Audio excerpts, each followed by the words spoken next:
கூட்டம் மிக சரியான கூட்டம் என்று கேட்டால் இப்படிப்பட்ட ஒரு சட்டத்திற்கு திடீரென்று வரல.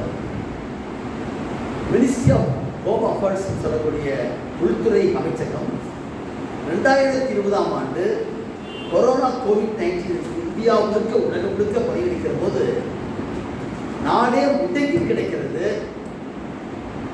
சட்டங்களுக்குடைய காலவரை சட்டம் கூட நீடிக்கப்படுகிறது என்றால் நீதிமன்றமே கூடவில்லை. ஆகவே சராசரி வாழ்க்கையே முடங்கி கிடைக்கிற போது உள்துறை அமைச்சகம் இந்த ஒரு விஷயத்தை அறிவித்தது. என்னவென்றால் அதுவும் எந்த இடத்துல அறிவித்தால் கேட்டால் டெல்லியிலே உள்துறை அமைச்சகம் அமித்ஷா இந்த தேசத்திற்காக போராடி உயிரிழந்திருக்கக்கூடிய இராணுவ வீரர்களுடைய நினைவு நாள் என்பது ஆண்டுக்குமே செய்வார்கள் கொள்கை. அந்த காவல் இராணுவ வீரர்களுடைய நிகழ்ச்சியில இதை அறிவித்தார். என்னவென்று இன்றைக்கு இருக்கிற சட்டங்கள் உண்மையிலேயே இந்தியாவுடைய பாதுகாப்புக்குள்ளாக இல்லை. இது பிரிட்டிஷ் காலனி ஆதிக்கத்தின் போது கொண்டு வரப்பட்டிருக்கிற சட்டங்கள் அது நம்முடைய நாட்டிற்கேற்ப மண்ணுக்கேற்ப எல்லாம் மாற்றப்பட வேண்டும் என்று சொல்லி அறிக்கை கொடுத்துத்தான் இதை பற்றி விவாதிப்பதற்காக அன்றைக்கு இவைகள் எல்லாம் ஆன்லைனில் வெளியிட்டார்கள். அதுக்கு உள்ள யாருக்கெல்லாம் கருத்து தெரிவிக்க வேண்டுமோ அவர்கள் 220 லைன் உட்படாமல் அது சொன்னது வேண்டும் கேட்டார்கள். அப்பொழுதே நாம் இந்தியா முழுக்க இருக்கக்கூடிய வழக்கறிஞர்கள் ஒன்று கூடி எதிர்ப்பை தெரிவிப்பதற்காக நம்ம கூட்டம் நடத்தோம். அதில் நம்முடைய பாம்பேயில் இருக்கக்கூடிய மிகிர் தேசாய், இன்றைக்கு டெல்லியிலே உச்சநீதிமன்றத்திலும் விசாரணைப்படுத்தக்கூடிய ரிபாக்கா ஜான், அதே மாதிரி ரவுத் சௌத்ரி போட்டிருக்கக்கூடியவர்கள், நீதிபதிகள் உட்பட பல பேர் கொண்டிருக்கூடிய குழுவும் தமிழ்நாட்டிலேயும் நான் உட்பட நம்முடைய சுரேஷ் உட்பட பல பேர் அமர்ந்து இவைகளுக்கான ஒரு மாற்று திட்டத்தை கேட்டார்கள். அவர்கள் முன்மொழியப்பட்டிருக்கக்கூடிய பரிந்துரைக்கு எதிராக வழக்கறிஞர்கள் மாற்று கருத்து இருக்கும் உடனே சொன்னார்கள். அந்த நிலையிலே கூட அந்த காணொலியிலே இதற்காக ஒரு குழுவை நியமித்து விவாதித்தோம். அப்போது நாம் கொடுத்திருக்கக்கூடிய அந்த பரிந்துரைகள் நான் நம்ம தமிழ்நாட்டில் போயக்கூடிய கைது ஒர்க்கில் இன்னைக்கு கீழமை நீதிமன்றத்திலிருந்து உயர்நீதிமன்றம் வரைக்கும் விசாரணை வழக்கறிஞர்களுடைய நாகமுத்து போன்றவர்கள் நீதிபதியாக மாறி ஓய்வு பெற்ற சுப்ரீம் கோர்ட் இருக்கிறாங்க. அவர்களெல்லாம் கிரிமினல் லா பொறுத்தளவுக்கு நல்லா அவர்களே பேச வைக்க போகிறாங்க. பட் அவரெல்லாம் நடைமுறையில் அப்படி பேச விட்டாங்க. ஏன்னா சுப்ரீம் கோர்ட்டில் ப்ராக்டிஸ் பண்ணுறாங்கன்னா அப்படி ப்ராக்டிஸ் பண்ணக்கூடியவர்கள் நேரடியாக விவாதிக்கிற போது அரசுக்கு எதிராக கருத்துக்களை சொல்லுகிற போது அவர்கள் தள்ளிட்டு போனாங்க. இப்போ நீங்கள் பார்த்தீங்கன்னா நம்முடைய PN பிரகாஷ் நீதிபதி ஓய்வு பெற்றுட்டார். ஓய்வு பெற்று நான் சுப்ரீம் கோர்ட்லாம் போக மாட்டேன்னு சொன்னார். ஆனால் சுப்ரீம் கோர்ட் போயிட்டார். இப்போ இங்கே இருக்கக்கூடிய வழக்கறிஞர் பெருமக்களில் மூத்த வழக்கறிஞர் எல்லாமே நான் பார்க்குற பாலகிருஷ்ணன் இருக்கக்கூடிய கனராஜ் போட்டு எல்லாமே ஆழ்ந்த புலமை மிக்கவர்கள். அவே இந்த இடத்துல நான் பேச வேண்டியது என்னவென்றால் இந்த சட்ட திருத்தத்துடைய நோக்கம் என்ன? ஆப்ஜெக்ட்ஸ் எல்லா சட்டங்களுக்குமே ஒரு ஆப்ஜெக்ட் உண்டு. எப்பயுமே இந்த ஆப்ஜெக்ட் ஆஃப் ஆக்ட் எல்லா சட்டம் தொடங்கி தலைப்பு அந்த ஆப்ஜெக்ட்ஸ் இருக்குமே. நம் உள்துறை அமைச்சகம் திட்டமிட்டு கொண்டு வருவதற்கு காரணமே 2014 பிஜேபி ஆட்சிக்கு வருகிறது. அது ஆட்சிக்கு வந்த பின்னால் 5 ஆண்டு காலத்தில் அவர்கள் எடுத்திருக்கக்கூடிய நடவடிக்கை பாருங்க. அப்படியே பாருங்க, கொடுத்த வாக்குறுதிகள் ஒரு பக்கத்தில் பார்த்தவர் சொன்னால் நாங்கள் ஆட்சிக்கு வந்தால் இந்த நாட்டுக்கு கருப்பு படத்தை நாங்கள் எடுப்போம். 50 lakhs 15 லட்சம் ரூபாய் ஒரு குடும்பத்திற்கு அல்ல ஒரு நபருக்கு தருவோம் சொன்னாங்க. விவசாயிகளே பணக்காரன் சொன்னார். 2 கோடி பேருக்கு வேலை தருவோம் சொன்னார். நீ அப்படியே பார்த்து வந்தீங்கன்னா இந்த தேசத்துக்கு பாதுகாப்பும் அதெல்லாம் கோரிக்கை வச்சாங்க. அதில் ஒன்று தான் ஆர்டிகல் 370 அப்ளிகேட் 370 370 சொல்லக்கூடிய சிறப்பு சட்டத்தை ரத்து செய்வது என்று பயம் வச்சாங்க. அந்த 5 ஆண்டு காலத்தில் நாடு பற்றிருக்கு துன்பம் தேரும் சாதாரணமானது கிடையாது. ஆனாலும் கூட மீண்டும் அவர் ஆட்சிக்கு வந்தாங்க. எப்படி அன்றைக்கு புல்வாமா தாக்குதல் என்பதையும் இந்த தேசத்தின் பாதுகாவலர் என்பதையும் நாம் என்னென்னதான் போராட்டம் இருந்தாலும் கூட அவர் வச்சுக்கிற அஜெண்டா வேற. அந்த அஜெண்டாவை திட்டமிட்டு நிறைவேற்றி அந்த புல்வாமா தாக்குதலுக்கு பின்னால் மீண்டும் அறுதி பெரும்பான்மையோடு ஆட்சி பண்ணுகிறார்கள். ஆட்சிக்கு வந்த உடனே எடுத்த நடவடிக்கை தான் குறிப்பாக பார்க்கணும். நான் இதை பற்றி பேசுகிற போது அவர் எப்படி இந்தியாவுடைய ஒரு சமஷ்டி குடியரசு ஃபெடரல் ஸ்ட்ரக்சர் என்பதும் sovereignty lies only with the people என்பதுதான் நம்ம கான்ஸ்டிடியூஷன் பேசிஸ் செய்யறீங்க. 11 மாதங்கள் 18 நாட்கள் மொத்தம் 2 ஆண்டு 11 மாதம் 8 நாட்கள் நம்ம கான்ஸ்டிடியூஷன் அசம்பிளியில் விவாதிக்க போறாங்க. எத்தகைய ஒரு சட்டத்தை உருவாக்க வேண்டும் என்பதற்காக அந்த குழுவின டிராப்டிங் கமிட்டியில் டாக்டர் அம்பேத்கரோடு அண்ணாடி கிருஷ்ணசாமியோடு மற்றும் முன்சி போட்டு உட்கார்ந்துக்காங்க போறாங்க. ஆனால் தன்னந்தனியாகத்தான் டாக்டர் அம்பேத்கர் உலகம் முழுக்க சுற்றி வைத்து உலகத்தில் இருக்கிற பல நாடுகளுடைய நல்ல அம்சங்களை எடுத்து டிராப்டிங் பிரின்சிபிள்ஸ் பதங்கள் இதெல்லாம் ஒவ்வொரு நாடுகளும் எடுத்துக்கொண்டு இந்த நாட்டினுடைய வரலாற்றுக்கேற்ப புத்தருடைய கொள்கைகளையும் 2000 ஆண்டு காலத்திற்குரிய அடிமைத்தனத்தையும் எல்லாத்தையும் ஒன்றுபடுத்தி வைத்து தான் நம்ம இந்தியன் கான்ஸ்டிடியூஷன் அப்படி விவாதிக்கிறோம். இந்தியா தனக்கென்று ஒரு குடியரசு சட்டத்தை உருவாக்கிய பழைய சட்டங்களில் எதெல்லாம் நம்ம தொடர்ந்து சொல்ல போறாங்க. அப்ப இந்த ஐபிசி, சிஆர்பிசி, எவிடன்ஸ் ஆக்ட் மூன்றையுமே எந்தெந்த சட்டத்தை தவிர்க்கப்பட வேண்டுமோ அதை தவிர்த்து விட்டு இது தொடர்ந்து பேசியிருக்கிறாங்க. ஏதோ புதுசா ஒன்றும் பேசாமலாம் கிடையாது, பேசி இருக்கிறார்கள். அதில் தவிர்க்கப்பட வேண்டிய நீக்கப்பட வேண்டிய பல பிரிவுகள் இருந்திருக்கின்றன. உண்மைதான். குறிப்பாக சொல்லப்படும் என்று சொன்னால் 124A சட்டம் இந்தியன் பீனல் கோடில் 1860 மெக்காலை கொண்டு வருகிற போது 124 என்ற சட்டத்தில் ஏ கிடையாது.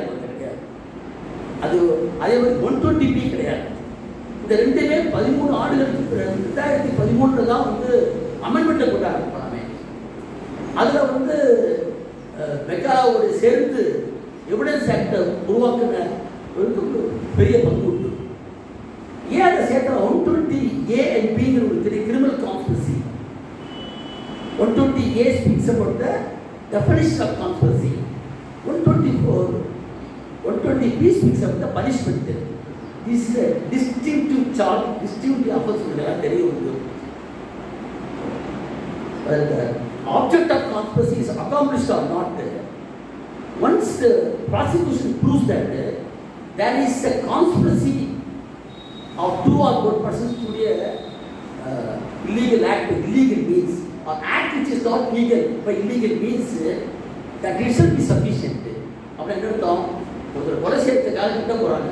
2 பேருக்கு மேற்பட்டிருந்தவர்கள், 2 பேருக்கும் மேற்பட்டவர்கள் அவர் செய்திட்டம் செய்தால், திட்டமிட்டால், சட்டத்திற்கு புறமான வழியிலோ அல்ல சட்டத்தின் வழியில் ஆனால் மறைமுகமான வழியில் செய்தால் அது ஆப்ஜெக்ட் ஆஃப் கான்ஸ்பிரசி ப்ரூவ்னு சொல்றோம். அப்ப இப்போ நீங்க 1940 பிரிசாப்பூர் வெர்சஸ் ஸ்டேட் எம்பரர் என்ற கேஸ் நம்ம படிச்சிருப்போம். அதான் ஃபர்ஸ்ட் கேஸ். எப்பயுமே the Privy Council settled the law as to what is conspiracy and settle பண்றாங்க. அதே மாதிரி நமக்கு தெரிய வடக்கு அப்புறம் தொடர்ந்து பார்க்கிறோம். இந்த மாதிரி ஒரு கான்ஸ்பிரசி சார்ஜ் என்பதும் அதே போல தேச துரோக செயல். தேசம் என்பது போது விளக்க வேலையா இருந்தது. எப்பயுமே அன்றைக்கு இருந்த காலத்தில் ட்ரீசன் வார்த்தையை போடுறோம். அதுக்கு பின்னாடி போது நாம செட்டிசன் போகிறோம். இந்த செட்டிசன் லாவில் 124A என்பது புகுத்தப்பட்டதுக்கு பின்னால இது ரெண்டுமே எதுக்காகனா இந்தியா முழுக்க இருக்கக்கூடிய பிரிட்டிஷ் ஆட்சிக்கு எதிராக உழைக்கிற மக்கள் போராடுகிற போது, தேச விரோத போராடுகிற போது அந்த போராட்டத்தை ஒடுக்குவதற்காகத்தான் உருவாக்கப்பட்டது. இந்தியாவில் இந்திய நாட்டு மக்களுக்காக உருவான சட்டம் என்று பார்த்தா உங்களுக்கு எல்லாம் தெரிஞ்சதுக்கு பாலகிருஷ்ணன் தான் இருக்காரு. நம்ம நாட்டில் உழைக்கிற மக்கள் போராடுகிற போது அவர்களுக்கு உருவாக்கப்பட்ட ட்ரேட் யூனியன் ஆக்டுங்கிறது 1920 வச்சு போறாங்க. தொழிற்சங்க சட்டத்தை ஏன் தெரியுமா? 5 பேருக்கு மேற்பட்டு கூடி இருந்தாவே அப்போ அஃபென்ஸ். வக்கீகா கர்நாடிக் பில்ல நம்ம திருவிகா அவர் முன்னாலே 5 பேர் கூடி நின்னாங்க. உங்களுக்கு தெரியும் வந்து அன்லாஃபுல் அசம்பிளி 147 வந்து எப்பயுமே 5 or more persons 5 பேர் கூடி இருந்தாலே தூக்கி உள்ள போட்டுருவா இந்தியன் கோர்ட்ல. இதை எதிர்த்து உழைக்கிற மக்கள் எடுத்த மிகப்பெரிய போராட்டம் தான். அதில் வந்து AITUC ஃபர்ஸ்ட் ஆர்கனைசேஷன் இந்தியாவில் வந்து அப்படிதான் வந்து தொழிற்சங்க சட்டத்தை போட்டாங்க. அடுத்தபடியாக ஓப்பன் காம்பன்சேஷன் ஆக்ட் தெரியலாம், ஆக்ட் 23 வந்தது. அது இப்போ எம்ப்ளாயிஸ் காம்பன்சேஷன் மாற்றிருக்காங்க. தொழிலாளி வர்க்கம் உழைக்கிற மக்கள் போராடித்தான் இந்தியாவில் முதமுறையாக வந்து இந்த சட்டங்களை கட்டுறது போகிறான். ஆனால் இந்தியாவுடைய போராட்டம் என்பது நேற்று முன்தினம் வந்து காங்கிரஸ் கட்சியினுடைய துவக்கத்தை கொண்டாடினாங்க நாக்பூரில். நாக்பூரை கொண்டாடுகிற போது அவங்க சொன்னாங்க, இந்த கூட்டம் இந்த ஒரு பிரைன் வாஷிங் சென்டர் சொல்லி இந்த நிகழ்வு என்பது இதே ஊரில் வந்து RSS துவக்கிருக்கக்கூடிய ஐடியாலஜிக்கு எதிராக பேசினாங்க. ஆனால் காங்கிரஸ் கட்சி அப்போ துவங்கினது 1885ஆம் ஆண்டு ஆக்டிவிஸ்ட் அவர் ஒரு ஆங்கிலேயர். அவர் காங்கிரஸ் கட்சியை தோற்றுவிக்கிற போது அது வெறும் மனு போடுகிற அமைப்பாகத்தான் இருந்தது. வரலாறு தெரிவிக்கிற உண்மை இருக்கு. லண்டன் மாநகரத்தில் போய் படித்து வந்தவர்களுக்கெல்லாம் பல பேர் இருக்கலாம். நாங்கள் அந்த மாதிரி படித்து வந்தவர்களுக்கு இந்த நாட்டுக்குள்ள எங்களுக்கு வேலை இல்லை, அதில் மனு போட்டு மகாராணிய பாதம் பணிந்து கேட்பதற்காக ஒரு அமைப்பு துவங்கினாங்க. அந்த ஒரு அமைப்பு எப்போ வந்து ஒரு அரசியல் அமைப்பாக மாறுகிறது என்றால் நமக்கு எல்லோருக்கும் தெரிந்த ஒன்று, உழைக்கிற மக்கள் நம்ம bills of right, Magna Carta, bills of right, French independence war, American independence war, இவர்களுக்கு எல்லாத்துக்கும் மேலே பார்த்தீங்கன்னா உலகத்தில் முதலாக சோவியத் ரஷ்யாவில் லெனின் தலைமையில் உழைக்கிற மக்கள் ஆட்சி பிடிக்கிறான். தொழிலாளி வர்க்கம் வந்து ஆட்சியை பிடித்து உட்கார போது சுதந்திரம் நமக்கு சாத்தியமா என்று கனவு கண்டு கொண்டவர்கள் மூளையில் மட்டும் வச்சுட்டாங்க பல பேர். உழைக்கிற வர்க்கம் வந்து ஆட்சி பீடத்திற்கு வந்து உட்காருகிற போதுதான் இந்தியாவில் வந்து பல அமைப்புகள் எல்லாத்துக்கும் வந்து அப்போ சுதந்திரம் பெற முடியும். சுதந்திரம் பிறப்புரிமை என்ற வார்த்தையை சொல்லுவதற்கு ஒரு உலகத்திலேயே போராட்டத்தினுடைய ஒரு முதல் கட்டம் வந்து ரஷ்யன் ரெவல்யூஷன் தான் போறாங்க. அதுக்கப்புறமேட்டு தான் இந்தியாவில் வந்து காங்கிரஸ் பேரியக்கமே 1919ஆம் ஆண்டு ஒத்துழையாமை இயக்கத்தில் தான் ஒரு அரசியல் பேரியக்கமாக மாறுகிறது பார்க்கலாம். நான் என்ன சொல்றது காரணம், இந்த சட்டத்துக்கு பின்னால் போற போக்கில் நாம் வந்து இதை பற்றி பேச முடியாது. இது சட்டம் மட்டும் சட்ட திருத்தம் மட்டுமல்ல, இதற்கு பின்னால் ஒரு ஐடியாலஜி இருக்கிறது. அந்த ஐடியாலஜியை புரிந்து கொண்டால் மட்டும்தான் இதை பற்றி பேச. மொத்தம் 1000 செக்ஷன்ஸ் இதை மொத்தம் ஒன்றே வந்துருக்குது. ஆனால் 2.5 விழுக்காடு தான் உண்மையான திருத்தம். அமெண்ட்மெண்ட்டை பார்த்தீங்கன்னா 2.5% தான் 1000 செக்ஷன்ஸ் கொண்டு இருந்து போகிறாங்க. இப்போ திருப்பி ஒரு சொல்லக்கூடிய வார்த்தை என்ன, பிரிட்டிஷ் காலனி ஆதிக்கத்திற்கு காலத்தில் தேச விடுதலை போராட்டத்தை ஒடுக்குவதற்காக கொண்டு வந்திருக்கிற ஒன்று நம்ம நாட்டுக்கு உரிய முறை வேண்டும். நீங்கள்லாம் ஞாபகப்படுத்தி பார்த்துக்கணும். ரமணான்னு சொல்லக்கூடியது அவருக்கு புதிய ஜட்ஜு அவர் வந்து அங்கே இதில் சொல்கிறாரு, இந்த நாட்டு இவைகள் எல்லாமே வெஸ்டர்ன் கல்ச்சருக்கு இருக்கக்கூடிய சட்டங்கள் போகிறாமே, இந்த மண்ணுக்குரிய முறையில் சட்டம் இல்லைன்னு சொல்கிறாரு சுப்ரீம் கோர்ட் ஜட்ஜி. அப்போ நீங்கள் எல்லாருக்குடைய வார்த்தைகள் அதே நீங்கள் வந்து இது பண்ணா ஒரு பிளான்டு அஜெண்டா, ஹிடன் அஜெண்டா, அதை இந்தியாவுக்குள்ள இருக்கும்போது இந்திய நாட்டில் வந்து ஒரு 75 ஆண்டு காலம் இன்னைக்கு வந்து 50ஆம் நம்ம 1950 குடியரசுக்கு உண்டாக்கின பின்னால் ஏற்பட்டிருக்கிற மாற்றம். இந்த மார்ச் ஆஃப் லாவில் நாம் ஃபண்டமெண்டல் ரைட்ஸ் என்பது அடிப்படை உரிமையாளர்களே, that is enforcement in the court of law என்று சொல்லக்கூடிய அடிப்படை உரிமைகளையும் டைரக்டிவ் பிரின்சிபல்ஸ் எப்படி அது வந்து தன்னுடைய வாழ்க்கையை கொண்டு போக வேண்டும் என்பதும், இறுதியில் ஒரு சமத்துவம் என்பது சமூக நீதியோடு கொண்டிருக்கிற சமத்துவத்துக்கு போகணும் என்பதையும் இலக்காக வச்சாச்சு. நம்முடைய பிரியாமல் இந்த கான்ஸ்டியூஷனில் வச்சாச்சு. அதில் அடிப்படை உரிமைகள் டைரக்டிவ் பிரின்சிபல்ஸ் மாநிலங்கள் கொண்டிருக்கக்கூடிய ஒன்றியம் என்பதை நாம் தெளிவாக்கி சொல்லி, இந்த மாநிலங்களாக இருக்கக்கூடிய யூனிட்டி இன் டைவர்சிட்டி, வேற்றுமையில் ஒற்றுமை என்பது இந்த நாட்டினுடைய இன்ஹெரண்ட் குவாலிட்டி என்பதையும் நாம் வந்து உருவாக்கியாச்சு.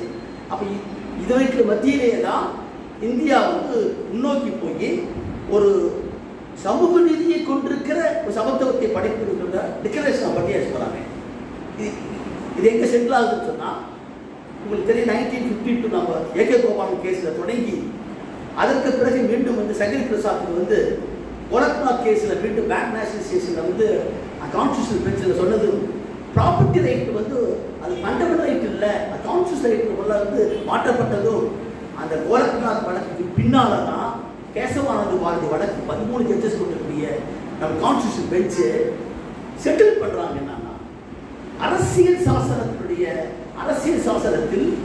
368வது பிரிவு என்பது that is an article paving the way for the amendment of the constitution.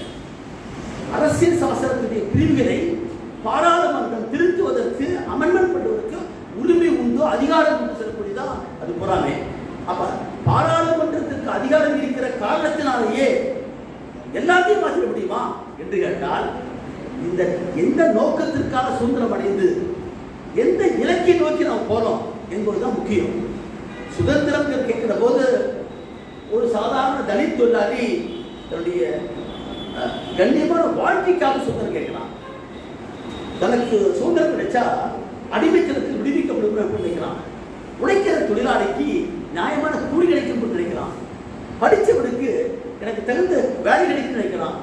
டாட்டாவுக்கும் பிர்லாவுக்கும் என்னன்னா, நான் இங்க முதலாளி உட்காந்துருக்கிறேன், பிரிட்டிஷ்காரங்க இங்க வந்து மான்செஸ்டர் இருக்கிற பருத்தி குப்பி மான்செஸ்டர் ஆகிவிடலாம். ஸோ பலதரப்பட்டிருக்கக்கூடிய ஒரு மக்களுடைய தொகையில் அவங்களுக்கு தகுந்த மாதிரி சுதந்திரத்தை வச்சுட்டாங்க. சுதந்திரம் அவங்க கேட்டதுக்காக அவங்க நினைக்கிற மாதிரி சுதந்திரம். ஆனால் தான் அவங்க வந்து செகண்ட் வேர்ல்டு வார்லேயே இந்தியாவில் வந்து மொனோபொலின்னு சொல்லக்கூடியது வந்து உருவாகிடுச்சு. செகண்ட் வேர்ல்டு வாரில் பூரா பிரிட்டன் போய் பங்கேற்கிறான் நேஷனல் ஆர்மியோட. அப்போ இண்டஸ்ட்ரீஸ் பூராவே அவங்க தவிர்க்க முடியாமல் இந்திய நாடு கொடுக்குறாங்க. அப்போ இந்தியாவில் அப்பயே ஒரு வந்து 50 பேர் கொண்டு மொனாபொலி சுருவாக்கிட்டான் பூராமே. ஒரு பெரிய நம்முடைய கேட்டதில்லை. சுதந்திரம் அடைந்த பின்னால அவன் கேட்கிற சுதந்திரம் என்ன, பிரிட்டிஷ்காரன் சொல்றதுக்கு பின்னால் நான் சொல்றது தான் அவனு வேற. தலித்துக்கு என்ன, காலங்காலமாக ஒடுக்கப்பட்டு கிடக்கிறது எனக்கு இந்த டிக்னிட்டிங்கிற வாழ்க்கையை போடுறாரு அம்பேத்கர். ஃபிட்டர்னிட்டி அப்படின்னு சொல்றாரு. ஒரு கண்ணியமான வாழ்க்கை வாழ்வது பற்றி அடிப்படைங்கிறான். மனுஷன் என்ன பதில ஆடுகளுக்கும் மாடுகளுக்கும் கூட வீட்டுக்குள்ள போற அனுமதி உண்டு, ஆனால் மனிதர்களுக்கு எனக்கு வந்து இல்லை என்பதை வந்து அமைச்சான். அப்ப இவைகளை எல்லாம் சமப்படுத்தி தான் அம்பேத்கர் இருக்கலாம். அது கான்ஸ்டியூஷன் அசம்பிளியில் வந்து இந்த மாதிரி தான் பார்க்க வேண்டும். இங்கே இருக்கிற கூட்டத்துடைய தன்மையை நான் புரிந்து கொண்டு நான் வந்து பேசுறேன். நான் வெறும் சட்டத்தில் மட்டும் 3 மணி நேரம் பேச முடியாது. அதெல்லாம் எனக்கு நோக்கம் வந்து. ஆனால் நோக்கம் என்ன, அப்படியே எல்லாத்தையும் கரைத்து உருவாக்குறார். அன்டச்சபிலிட்டி ஹஸ் பீன் எராடிகேட்டட்ங்கிறார், அபாலிஷ்ங்கிறார், தீண்டாமை ஒழிக்கப்பட்டு விட்டது வார்த்தை போடுறாரு. Equality before law, equal protection of லாங்கிறார்.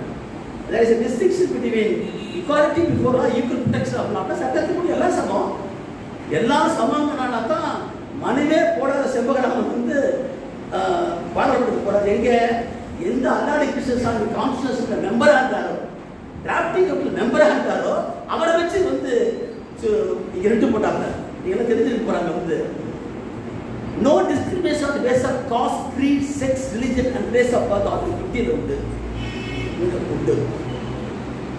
இப்போ நீங்க பார்த்தீங்கன்னா பெரியார் ஆகட்டும், அம்பேத்கராவது வந்து அம்பேத்கராவோ அந்த காரணம் பாக்ஸோ படித்தவர் 18 பட்டம் பெற்றிருக்கிற ஒரு பெரிய மாமனிதன் வந்து அம்பேத்கர். அதே தான் காரணம் மார்க்ஸ். அவர் படிக்கிற புத்தகம் சாதாரண லண்டன் மாநிலத்தில் போய் பார்த்தோம்னா அங்கே இருக்கிற கான்ஸ்டியூஷனில் அந்த லண்டன் விஷயத்தில் அத்தனை புத்தகத்தையும் படித்தவர் 2 பேர்னா ஒருத்தர் காரணம் மார்க்ஸ்லாம் இன்னொரு அம்பேத்கர் போடுறாங்க. ஆனால் 5ஆம் கிளாஸ் கூட படிக்காத வந்து அம்பேத்கர் பெரியார் தான் ஃபர்ஸ்ட் கான்ஸ்டியூஷனுக்கு வந்து வித்திட்டவர். அவரோடு இருக்கிற ஆணைமுத்து ஐயாவுடைய புத்தகம் வந்து 36 வால்யூம் இருக்கு, படிச்சு பாருங்க. அவங்க என்ன கேட்டாரு, நீ வந்து அன்டச்சபிலிட்டி இராடிகேட் போட்டீங்க, no discrimination on the base of caste, creed, sex, religion போட்டீங்க. ஆனால் சாதி ஒழிக்கன்னு போடல. சாதி ஒழிக்கன்னு போட்டுருந்தா இந்த பிரச்சனை வருமா? ஒருத்தர் கும்மி அடிச்சு பாடுறான் இன்னைக்கு பெண்கள் மத்தியில. கும்மி அடிச்சுட்டு முருகன் பேரை சொல்லி கும்மி அடிச்சுக்கிட்டு பெண்களை பார்த்து கேட்கறான், ஒரு உறுதிமொழி வாங்குறாரு. இப்போ நீங்கள்லாம் நம்ம சாதிக்காரங்க, நம்ம சாதிக்கார படத்தை கல்யாணம் பண்ணுறோம். இதுக்கு வந்து என்ன அர்த்தம் இருக்கு? நீ no discrimination on the base of caste, creed, sex, religion போட்டீங்க. அப்ப சாதி, மதம், மொழி, பால், பிறப்படிப்படையில் வேறுபாடு இல்லைன்னு சொல்லிட்டீங்க. ஆனா இங்க வந்து என்னன்னா சாதி இருக்குதுன்னு நம்ம பார்க்கிறோம். இதை யாருக்கா கோபம் தான் ஆர்டிகல் 15 வந்து இது வந்து எதிராக சொல்லி கோபம் தான். ஒரு கோகுல் ராஜை தூக்கி உள்ள வைக்கிறதுக்கு 3 வருஷம் போராடணும். சாதாரண போராட்டம் 3 ஆண்டு காலம். எல்லா விட்டுஸும் மாறிட்டான். அந்த சுவாதியே மாறியாச்சு. அந்த பெண் மாறினாலும் கூட அதை கொண்டு மதுரைக்கு மாற்றி நம்ம எலக்ட்ரானிக் கொண்டாந்து நிறுத்தி நம்ம இருந்தாலும் ஒரு ஆள் கண்டிக்கிறது வாங்கி கொடுத்தோம். ஹைகோர்ட்டில் ஜெயிச்சோம். ஆனால் நூற்றுக்கணக்கான யுவராஜிகள் தோன்றுவதற்கான முறையில் சமூகம் நடந்துகிட்டே இருக்கிறாங்க. இந்த சமூக கட்டமைப்பை மாற்றுவது இருக்கிற போதுதான் ஒரு பக்கத்தில் முற்போக்காளர்கள் சமூகத்தில் சமத்துவத்தை உண்டாக்கியவர்கள் டு மேக் த அன்இக்வல்ஸ் ஈக்குவல்ஸ் நம்ம போராட்டமே அத்திப்பட்ட மேக்கிங் த அன்இக்வல்ஸ் ஈக்குவல்ஸ் சமமற்ற மக்களை சமமாக்கிற போராட்டம் தான். சமமற்றவர் யாரு? சமூகத்தில் தலித்துகள், ஆதிவாசிகள், பெண்கள், சிறுபான்மை மக்கள், உழைக்கிற மக்கள் இவங்க இருக்க போறாங்க. இந்த சமமற்ற மக்கள் சமாக்கிற போராட்டத்தை பாருங்க. அந்த போராட்டத்தில் நம்ம இந்த இந்தியன் கான்ஸ்டியூஷனை வன்முறையற்ற முறையில் பாராளுமன்ற ஜனநாயகத்தை பயன்படுத்தி நம்ம போனதை தான் வழிகாட்ட போறாங்க. You all know the difference between equality and equity. Equality வேற, ஈக்விட்டி வேற இல்லையா?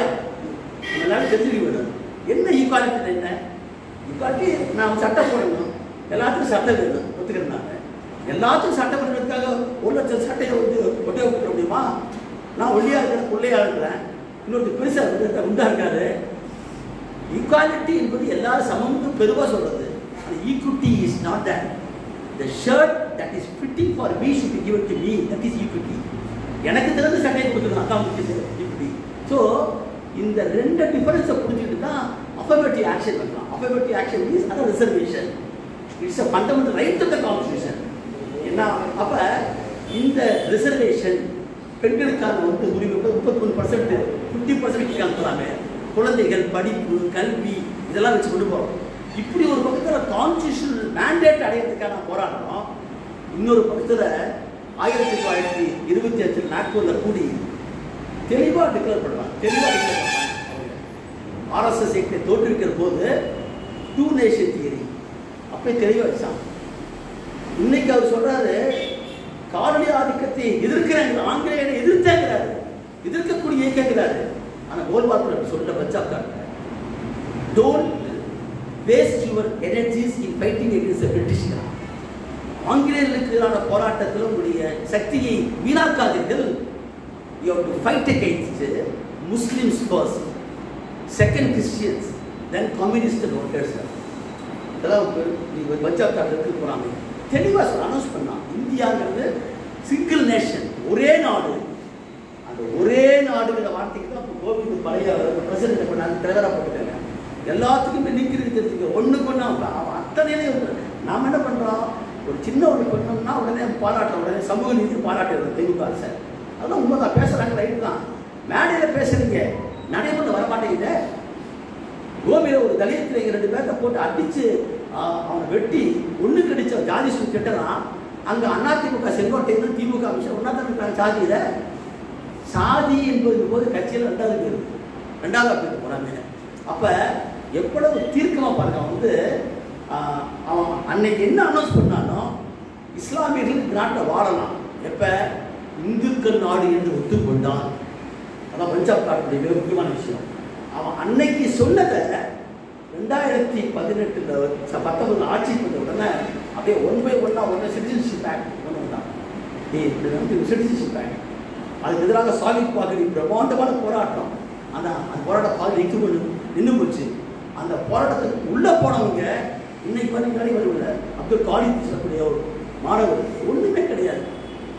பெண்கள் இஸ்லாமிய யூனிவர்சிட்டி பெண்கள் ஏன் நம்முடைய பீமா கோரிக்கை நடக்குது. இன்னைக்கு 14 பேர்த்தில் ஸ்டான் சுவாமி ஒரு பாதிரியார் சமத்தா ஜட்ஜ்மெண்ட்டை நிறைவேற்றுவதற்காக திருச்சியிலிருந்து போய் ஜார்ஜில் போடுற ஒரு மாபெரும் போராட்டம், ஒரு மக்களுக்காக இந்தியன் அரசு சட்டத்தை ஏற்றுக்கொண்டிருக்கிறாங்க. அங்கே கைவிட போடுறாரு. கடைசியில் ஜெயிலுக்குள்ள வச்சு சிறையிலே சாகடித்தான் இன்ஸ்டியூஷன் பண்ணுறாரு.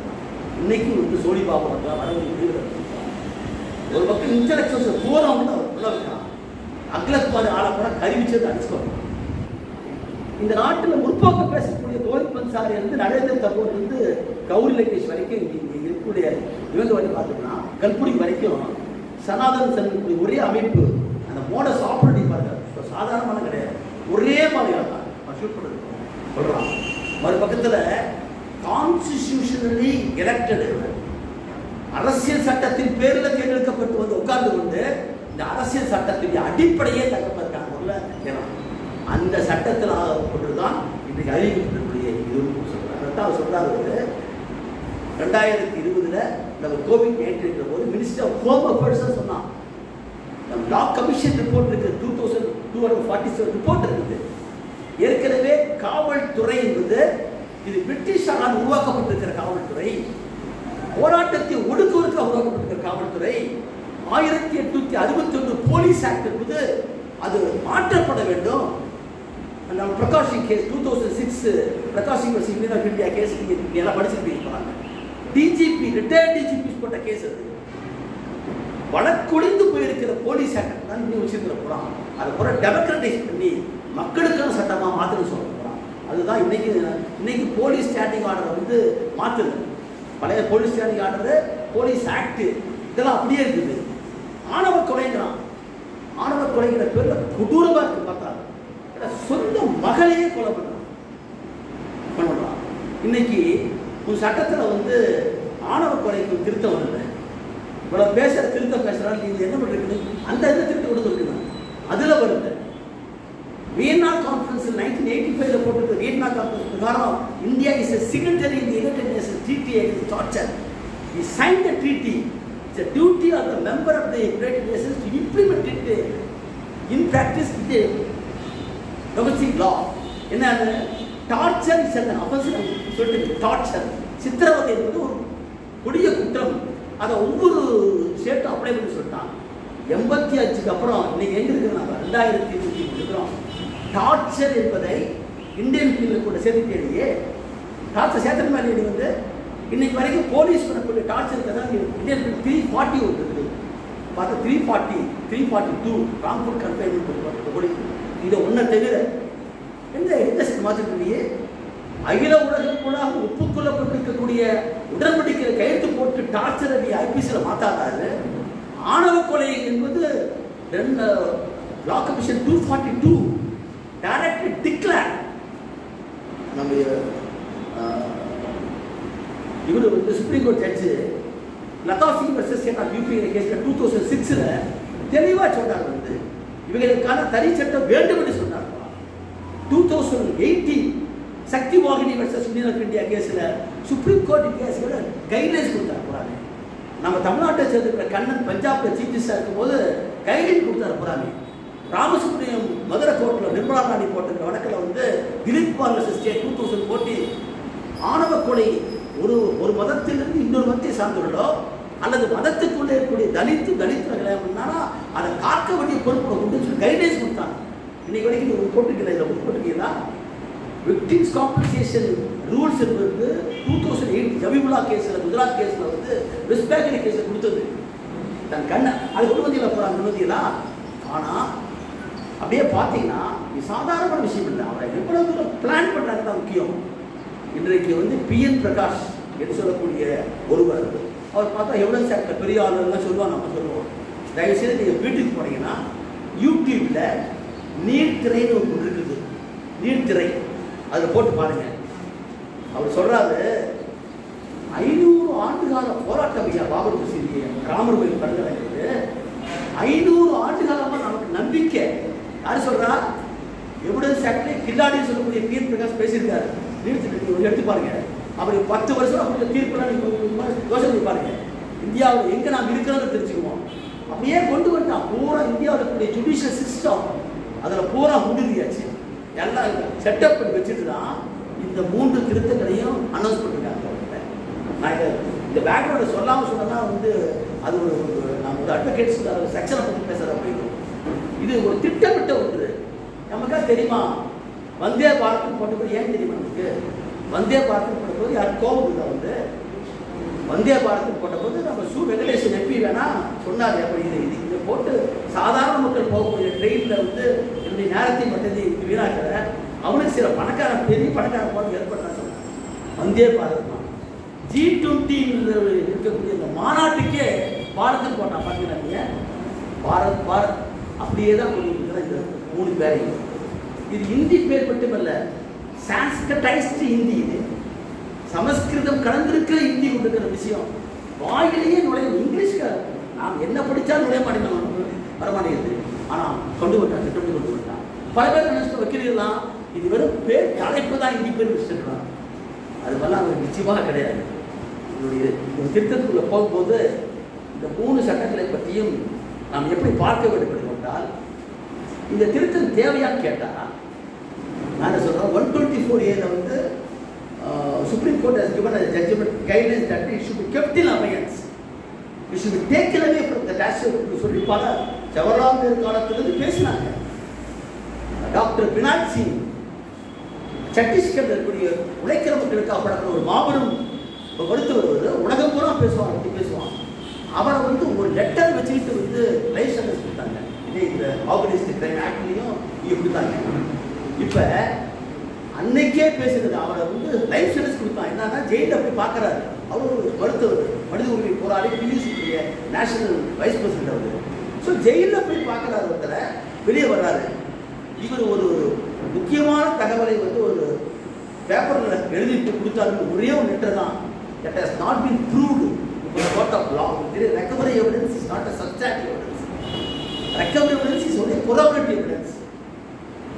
No court can convict a person on the basis of a recovered evidence, because 1952 Supreme Court Kasmira Singh versus Srinath Vidya case is the first case. The Supreme Court has set a guideline how the court has to appreciate the evidence. The court has to marshal only the substantive evidence. What is substantive evidence? Substantive evidence is a fact or relevant fact in respect of fact in issue, existence, non-existence, nature, extent that has been discussed there. அதுதான் வரணும். corroborative evidence என்ன அர்த்தம்? ஒரு சொத்தை வந்து confession வாங்குறீங்க, அவங்ககிட்ட இருந்து leading to recovery, அப்போ discovery of a fact or recovery of object சொல்றீங்க. இந்த discovery of factங்கிறத பற்றி நமக்கு 1947 புலிகிரி கோட்டையா வர்சஸ் எம்பரர் கேஸில் நம்மளாம் படிச்சதுல போகிறாங்க. தொடர்ந்து அன்னையிலேருந்து இன்னைக்கு வரைக்கும் அதே ஜட்ஜ்மெண்ட் தான். அதை வேணால் டிஸ்கஸ் பண்ணி வேறு மாதிரி பேசிக்கிட்டு போகிறாங்க. அது ஒரு டிஸ்கவரி எவிடன்ஸை பொறுத்தவரை. Recovery evidence is not a substantive evidence. ஏன் நீங்கள் செக்ஷன் 25 and 26 ஆஃப் எவிடன்ஸ் ஆக்டில் a statement given by the accused before the police officer in custody of a person accused of an offense is inadmissible under law. எல்லாருக்கும் தெரிஞ்ச விஷயம் 25-26. What is admissible? Leading to recovery of a material object or discovery of a fact. Distinctly வார்த்தை எப்பயுமே distinctly. இது என்னன்னா, எவனா ஒருத்தர் திருடி இருப்பான், அந்த திருட்டு சொல்லக்கூடாது எனக்கு கொடுத்துருப்பான். நான் ரோட்டில் போகும்போது போட்டு போயிருப்பேன், அதை ஒருத்தர் எடுத்து வச்சிருப்பான். அவனை பிடிச்சி கேட்கும்போது ரெக்கவரி ஆகிருக்கணும். அவன் திருட்டு சொத்தை வாங்கி வச்சிருக்கலாம், ஆனால் அவன் தான் திருடன் சொல்ல முடியுமா நம்ம? ஸோ அது வந்து recovery evidence is not a substantive எவிடன்ஸ்னால தான் court should not proceed on the basis of நீ ரெக்கவரி எவிடன்ஸ் இப்போ சொன்னாங்க. இது சொல்லி கொலாபரேட்டிவ் எவிடன்ஸ் சொல்கிறோம். இது இப்படிலாம் நான் நிறைய சொல்லி இப்படிப்பட்ட விஷயத்தை நீ வந்து மாற்ற கொண்டு வந்திருந்தால் ஐ கேன் அண்டர்ஸ்டாண்ட் கேர். ஆனால் இவருடைய நோக்கமே என்ன, நோக்கம் என்னன்னு தெளிவாக சொல்லலாம். சட்டங்கள் கடுமையாக்கப்பட வேண்டும், இந்தியாவுடைய பாதுகாப்பு தான் முக்கியம் பேசினார். இதெல்லாம் நீங்கள் தான் நீங்கள் ஆன்லைனில் நம்ம எடுத்து பார்க்க போகிறாங்க. மினிஸ்ட்ரி ஆஃப் ஹோம் இது வந்து it is not a recommendation of the Law Commission. Law Commission ஒரு ரெக்கமெண்ட் பண்ணி நீங்கள் வந்து சட்டத்தை மாற்ற சொன்னாங்க. அவங்க எப்படி மாற்றிட்டு போகிறாங்க முடியுமே? சரி, அப்படி தான் மாற்றி என்ன பண்ணிட்டீங்க நீங்கள்? இந்த சட்டத்தை எதாவது மாற்ற ஒன்றே ஒன்று எனக்கு ரொம்ப பார்க்க வச்சியாங்கன்னா, செக்ஷன் 88 ஆஃப் எவிடன்ஸ் ஆக்ட் தெரியுமா உங்களுக்கு? presumption in respect of telegraphic messages உண்டு. டெலிகிராஃபே போயிடுச்சு. அப்போ அது எடுக்க வேண்டியதுதான். இது எடுக்கிற பிரிட்டிஷ்கான கெசட்டை பற்றி ஒன்று இருக்கும், 80 இருந்து அதை எடுத்துப்பா. அதை எடுக்கிற ஒரு ஒத்துக்கிறேன். 112 ஆஃப் எவிடன்ஸ் ஆக்ட் தெரியுமா? நடத்தும் 112 of Evidence Act. All of you must have known. தப்பா இருக்கு நான் ஒரு கேட்குறேன்னு சொல்லிட்டு இப்போ நோன் மோர் தேன் மீ. இது சொல்லுது.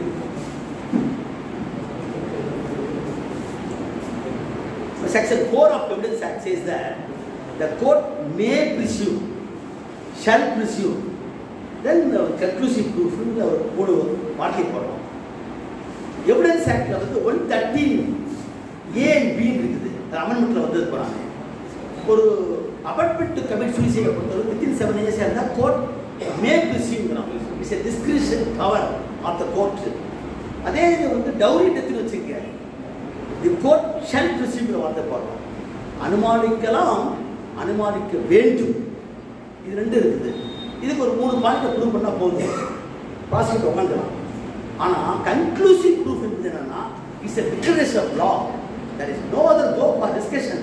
once it is said, என்னது சிம்பிள் பாயிண்ட் உங்களுக்கு 112 ஆஃப் எவிடன்ஸ் ஆக்ட்ல மேரேஜுக்கு அப்புறமேலே 278 நாள் கணவன் மனைவி சேர்ந்து வாழ்ந்தாங்க. அந்த சேம் ப்ரூஃப் வச்சுக்க, the child born to the biological parents are presumed to be the child born to them. இதான் வந்து செக்ஷன் 112 ஆஃப் எவிடன்ஸ் ஆக்ட். இது வந்து எப்போ போட்டாங்க? எவிடன்ஸ் ஆக்ட் வந்து 1870 வரும்போது இருந்து இருக்குது. இப்போ அது செல்லுமாது, இப்போ செல்லுமாது செல்லுமாதான் தெரியுமா இருக்காச்சு. எவிடன்ஸ் ஆக்ட்ல செக்ஷன் 112 சொல்லக்கூடிய பகுதி செக்ஷன் இருக்குது. அந்த செக்ஷன் எடுத்து பாருங்க. கோர்ட் ஷல், இது வந்து shall conclusively accept the evidence. ஆனால் நான் சொல்கிறப்ப இன்ஃபர்மேஷன் டெக்னாலஜி என்னைக்கு நீங்கள் வந்து டிஎன்ஏன்னு ஒன்று வந்துருச்சோ, டயாக்சிக் நியூக்ளிக் ஆசிட் ரிப்போர்ட் வந்துருச்சோ, டயாக்சிக் ஆசிட் என்ன பண்ணுறான், நீங்கள் முதலாம் நான் அக்சஸ்ங்கிறது வந்து the burden shifts up on the husband to prove that I have no access to my ஒய்ஃப்னு சொல்லுறது தான். அப்போ இப்போ என்ன பண்ணுறாங்க, அது ஒரு ஆர்பிஐ ஒரு ஜட்ஜ்மெண்ட் இருக்குது 2000 இதில் போட்டு 2002 இருப்பாங்க. அவர் என்ன சொல்கிறாரு, டிஎன்ஏ போகிறாங்க. அந்த குழந்தைய டிஎன்ஏ பண்ணி பார்த்தா என்ன ஆகுது, இப்போ அந்த குழந்தையுடைய டிஎன்ஏல வந்து உங்களுக்கு தெரியும் 999.99 ப்ரூஃப் கன்க்ளூசிவ் ப்ரூஃப்ங்கிறது வந்து 999.99 16 ஃபேக்டர்ஸ் XXXY சொல்லி அது தனி கிளாஸே இருந்தால் அது கொண்டு போட்டு வந்து பார்த்தா அந்த குழந்தை வந்து அவங்க அப்பா அம்மா பிறகு வந்துருச்சு. அப்பா அம்மா சயின்டிஃபிக்கலி ப்ரூவ் வந்துருச்சு. அப்போ 112 evidence act has undergo a change, an amendment. இப்படிதான் பார்க்கணும் லா, மார்ச் ஆஃப் லா. நீ 110 கை வைக்கல, 130 கை வச்சுக்கல. நான் டைம் தான் சொல்ல பார்க்கலாங்க. 112 நீ நீக்கணுமா இல்லையா? Electronic evidence even more important now. Electronic mandatory விட்டாங்க. Mandatorily the forensic examination should be there in all cases தான். அதை நான் ஒத்துக்கிறேன். நல்ல விஷயங்கள் இருக்குது, 4 நல்ல விஷயத்தை சொல்லி போட்டு மற்ற இடத்துல எதை இது செய்யக்கூடாதோ அதை கொண்டாந்து அடிப்படையே தூக்கி மாற்றுறது தான் இந்த சட்டத்திருத்தம் போகிறாங்க. ஆகவே தான் உண்மையிலேயே வந்து இந்த சட்டத்திருத்தத்தை கொண்டு வந்திருந்தா 124 வந்து சுப்ரீம் கோர்ட் என்ன சொன்னாங்க, கீப் இட் இன் அபைன்ஸ் சொன்னாங்க. அதை ரிப்பீட் பண்ணிட்டீங்க, ரைட், ஒத்துக்கிறேன். ரிப்பீட் பண்ணிட்டு chapter 7 section 150 of the Bharat Nyaya கேஸில் ஐபிசி நம்ம சொல்லதான் புரிய வந்து அந்த கேஸில் இந்த பாரத் நியாய சங்கீதா அதில் சாப்டர் 7 செக்ஷன் 150 எடுத்து பாருங்க. டெரரிஸ்ட்டை பற்றி சொல்லும்போது, டெரரிஸ்ட் ஆக்டை பற்றி சொல்லும்போது, this is the first time they have defined what is terrorism அப்படி சொல்லி டிஃபைன் பண்ணுறாங்க. இங்கே அந்த டெரரிஸ்ட்டை பற்றி சொல்லும்போது அவங்க என்ன சொல்கிறாங்கன்னா, என்னெல்லாம் யுஏபிஏ ஸ்பெஷல் ஆக்டில் அந்த செக்ஷன் 15 and 16 வருதோ அதை அப்படியே கொண்டாந்து இங்கே இன்கார்பரேட் பண்ணுவாங்க. நீ அப்படி எடுத்து படிச்சீங்கன்னா தெரிஞ்சுக்கலாம். சாப்டர் 7 செக்ஷன் 150 ஆமாம் 150ல் என்ன சொல்கிறாங்க, ஹூவர் டெஸ் என்று மட்டும் இல்லை, with intent to do anything against unity sovereignty security of nation. அப்போ நீங்கள் வந்து யுஏபிஏ சட்டத்தில் இருக்கிற சிறப்பு சட்டம் போகிறான். யுஏபிஏ அது சில முக்கியமான காரணங்களுக்காக உருவாக்க போகிறான். யுஏபிஏ இருக்கக்கூடிய அந்த முக்கியமான சட்டத்திட்டத்தை அதை கொண்டு வந்து ஒரு கொடூரமான ட்ரகோனியன் ப்ரொவிஷன் போகிறான். தடாவிலையும் கொடாவிலையும் இல்லாத அம்சம் என்னன்னா அது வந்து யுஏபிஏல போகிறாங்க. அப்போ ஒரு கொடூரமான ப்ரொவிஷன் கொண்டாந்து ஐபிசி இருக்கிறப்ப நாங்கள்லாம் நம்ம அப்படியே கொஸ்டின் பண்ணோம், எப்படி இப்போ சிறப்பு சட்டம் இருக்கக்கூடிய ஒரு பிரிவை கொண்டு வந்து ஐபிஎஸ் கேட்டோம். உடனே இப்போ நம்ம அமெண்ட்மெண்ட் என்ன திடீர்னு வாபஸ் வாங்கி டிசம்பர் 12 வாபஸ் பண்ணலாம், மீண்டும் இன்ட்ரடியூஸ் பண்ணுறாங்க. ஆனால் இந்த ஸ்பெல்லிங் மிஸ்டேக்ஸ் திருத்தம்லாம் இருக்குல்லங்க, அதை மட்டும் லேசாக திருத்தி என்ன பண்ணிருக்காங்கன்னா இப்போ என்ன பண்ணுறாங்க 130 பேசுகிறாங்கன்னா it is for the superintendent of police of the concerned district to decide as to which part of the law that has to be applied சொல்றாங்க. EAPA section எத்தனை வருது அங்க பாஞ்சில 15 ஆஃப் EAPA செக்ஷன் அப்படியே ரிப்பீட் பண்ணி இங்க வந்து இப்ப கொண்டு வரீங்க. அப்படி கொண்டு வரப்போது இது வந்து EAPA ல போடுறதா IPS ல போடுறதா அந்த சூப்பரண்ட் முடிவுலாம் சொல்றாங்க. இது அப்படின்னா என்ன அர்த்தம் போறாமே இது பூராவே இந்தியாவுடைய சட்ட அமைப்பை சட்டத்துடைய வரைமுறையை இந்த கிரிமினல் ஜஸ்டிஸ் அட்மினிஸ்ட்ரேஷன் கூடிய அவைய பூராத்தையுமே ஒரு போலீஸ் ராஜாக மாற்றுவதற்காக சொல்றாங்க. எதுக்கு to strengthen the central government அவங்க சட்டத்தை கூட மாற்றுறதுக்காக முயற்சி பண்ணாங்க தான் இதனுடைய முக்கியமான நோக்கம். அந்த அடிப்படையில் தான் நம்ம சொல்றோம். ஒரு நோக்கம் என்னன்னா இது வந்து இந்தியாவுடைய ஒரு ஒன்றுபட்டிருக்கக்கூடிய சமஷ்டி குடியரசு தான் இது போறாங்க. It is not a one country, India is sub continent தான். இது மாநிலங்களை கொண்டிருக்கக்கூடிய யூனியன் ஆஃப் ஸ்டேட்ஸ் தான் ஆர்டிகிள் வருது. அப்ப அதை மாற்றி ஒரே நேஷன், ஒரே தேசம், ஒரே மொழி, ஒரே சட்டம், ஒரே ஜிஎஸ்டி வரி, ஒரே தேர்தல் என்ற இலக்கு யாரு RSS இலக்கை அடைவதற்காகத்தான் குடியுரிமை திருத்த சட்டத்தில் தொடங்கி வேளாண்மை சட்டத்தில் வந்து இன்றைக்கு வந்து பீமா கொரிகான் போன்ற வழக்குகளில் போராட்டியுமே EAPA புகுத்தி எந்த எவிடன்ஸும் கிடையாது. Absolutely there is no evidence at all. எந்த எவிடன்ஸே கிடையாது. ஆனால் நீ சொல்லிட்டு வச்சுக்க இதில் இவரெல்லாம் தீவிரவாதி பயங்கரவாதின்னு சொல்லிட்டு டெரரிஸ்டுகள் வார்த்தையை போட்டுட்டீங்கன்னா ஒரு கல்லை வச்சு போடலாம். துப்பாக்கிலாம் தேவையில்லை, கண்ணு தேவையில்லை, மர்டர் பண்ண ஒரு துப்பாக்கி கல்லை வச்சு மாற்ற போகலாம். அதை வச்சு இவர் வந்து இந்த நாட்டுக்கு ஒற்றுமைக்கு எதிராக இருக்கான்னு சொல்லி இன்னைக்கு உள்ள வைக்கலாம் போகிறாங்க. அப்போ ஒரு போலீஸ் ராஜாக இந்தியாவை மாற்றுவதற்கு தடையை ஒன்றா எடுக்கிறான். எப்படின்னா அவங்களுக்கு தெரிஞ்சிருக்க ஒரு கன்கரண்ட் லிஸ்ட் எடுத்துங்க. நமக்கு தெரியும் வந்து union list, state list, concurrent list. கல்வி இப்போ எங்கே போச்சு? ஒரு காலத்தில் வந்து ஸ்டேட் லிஸ்ட்டாக எடுத்து போகிறாங்க. அதை போல கன்கரண்ட் லிஸ்ட் மாற்றிக்கலாம் போகிறாங்க. இப்போ கன்கரண்ட் லிஸ்ட்டு போனது கூட நீட்டு வந்தாச்சு. நீட்டு எடுத்து போராடுறாங்க. அவர் உதயநிதி போய் எல்லா ஊருக்கும் கையெழுத்து வாங்குறாரு. ஆனால் சட்டம் என்ன சொல்கிறது?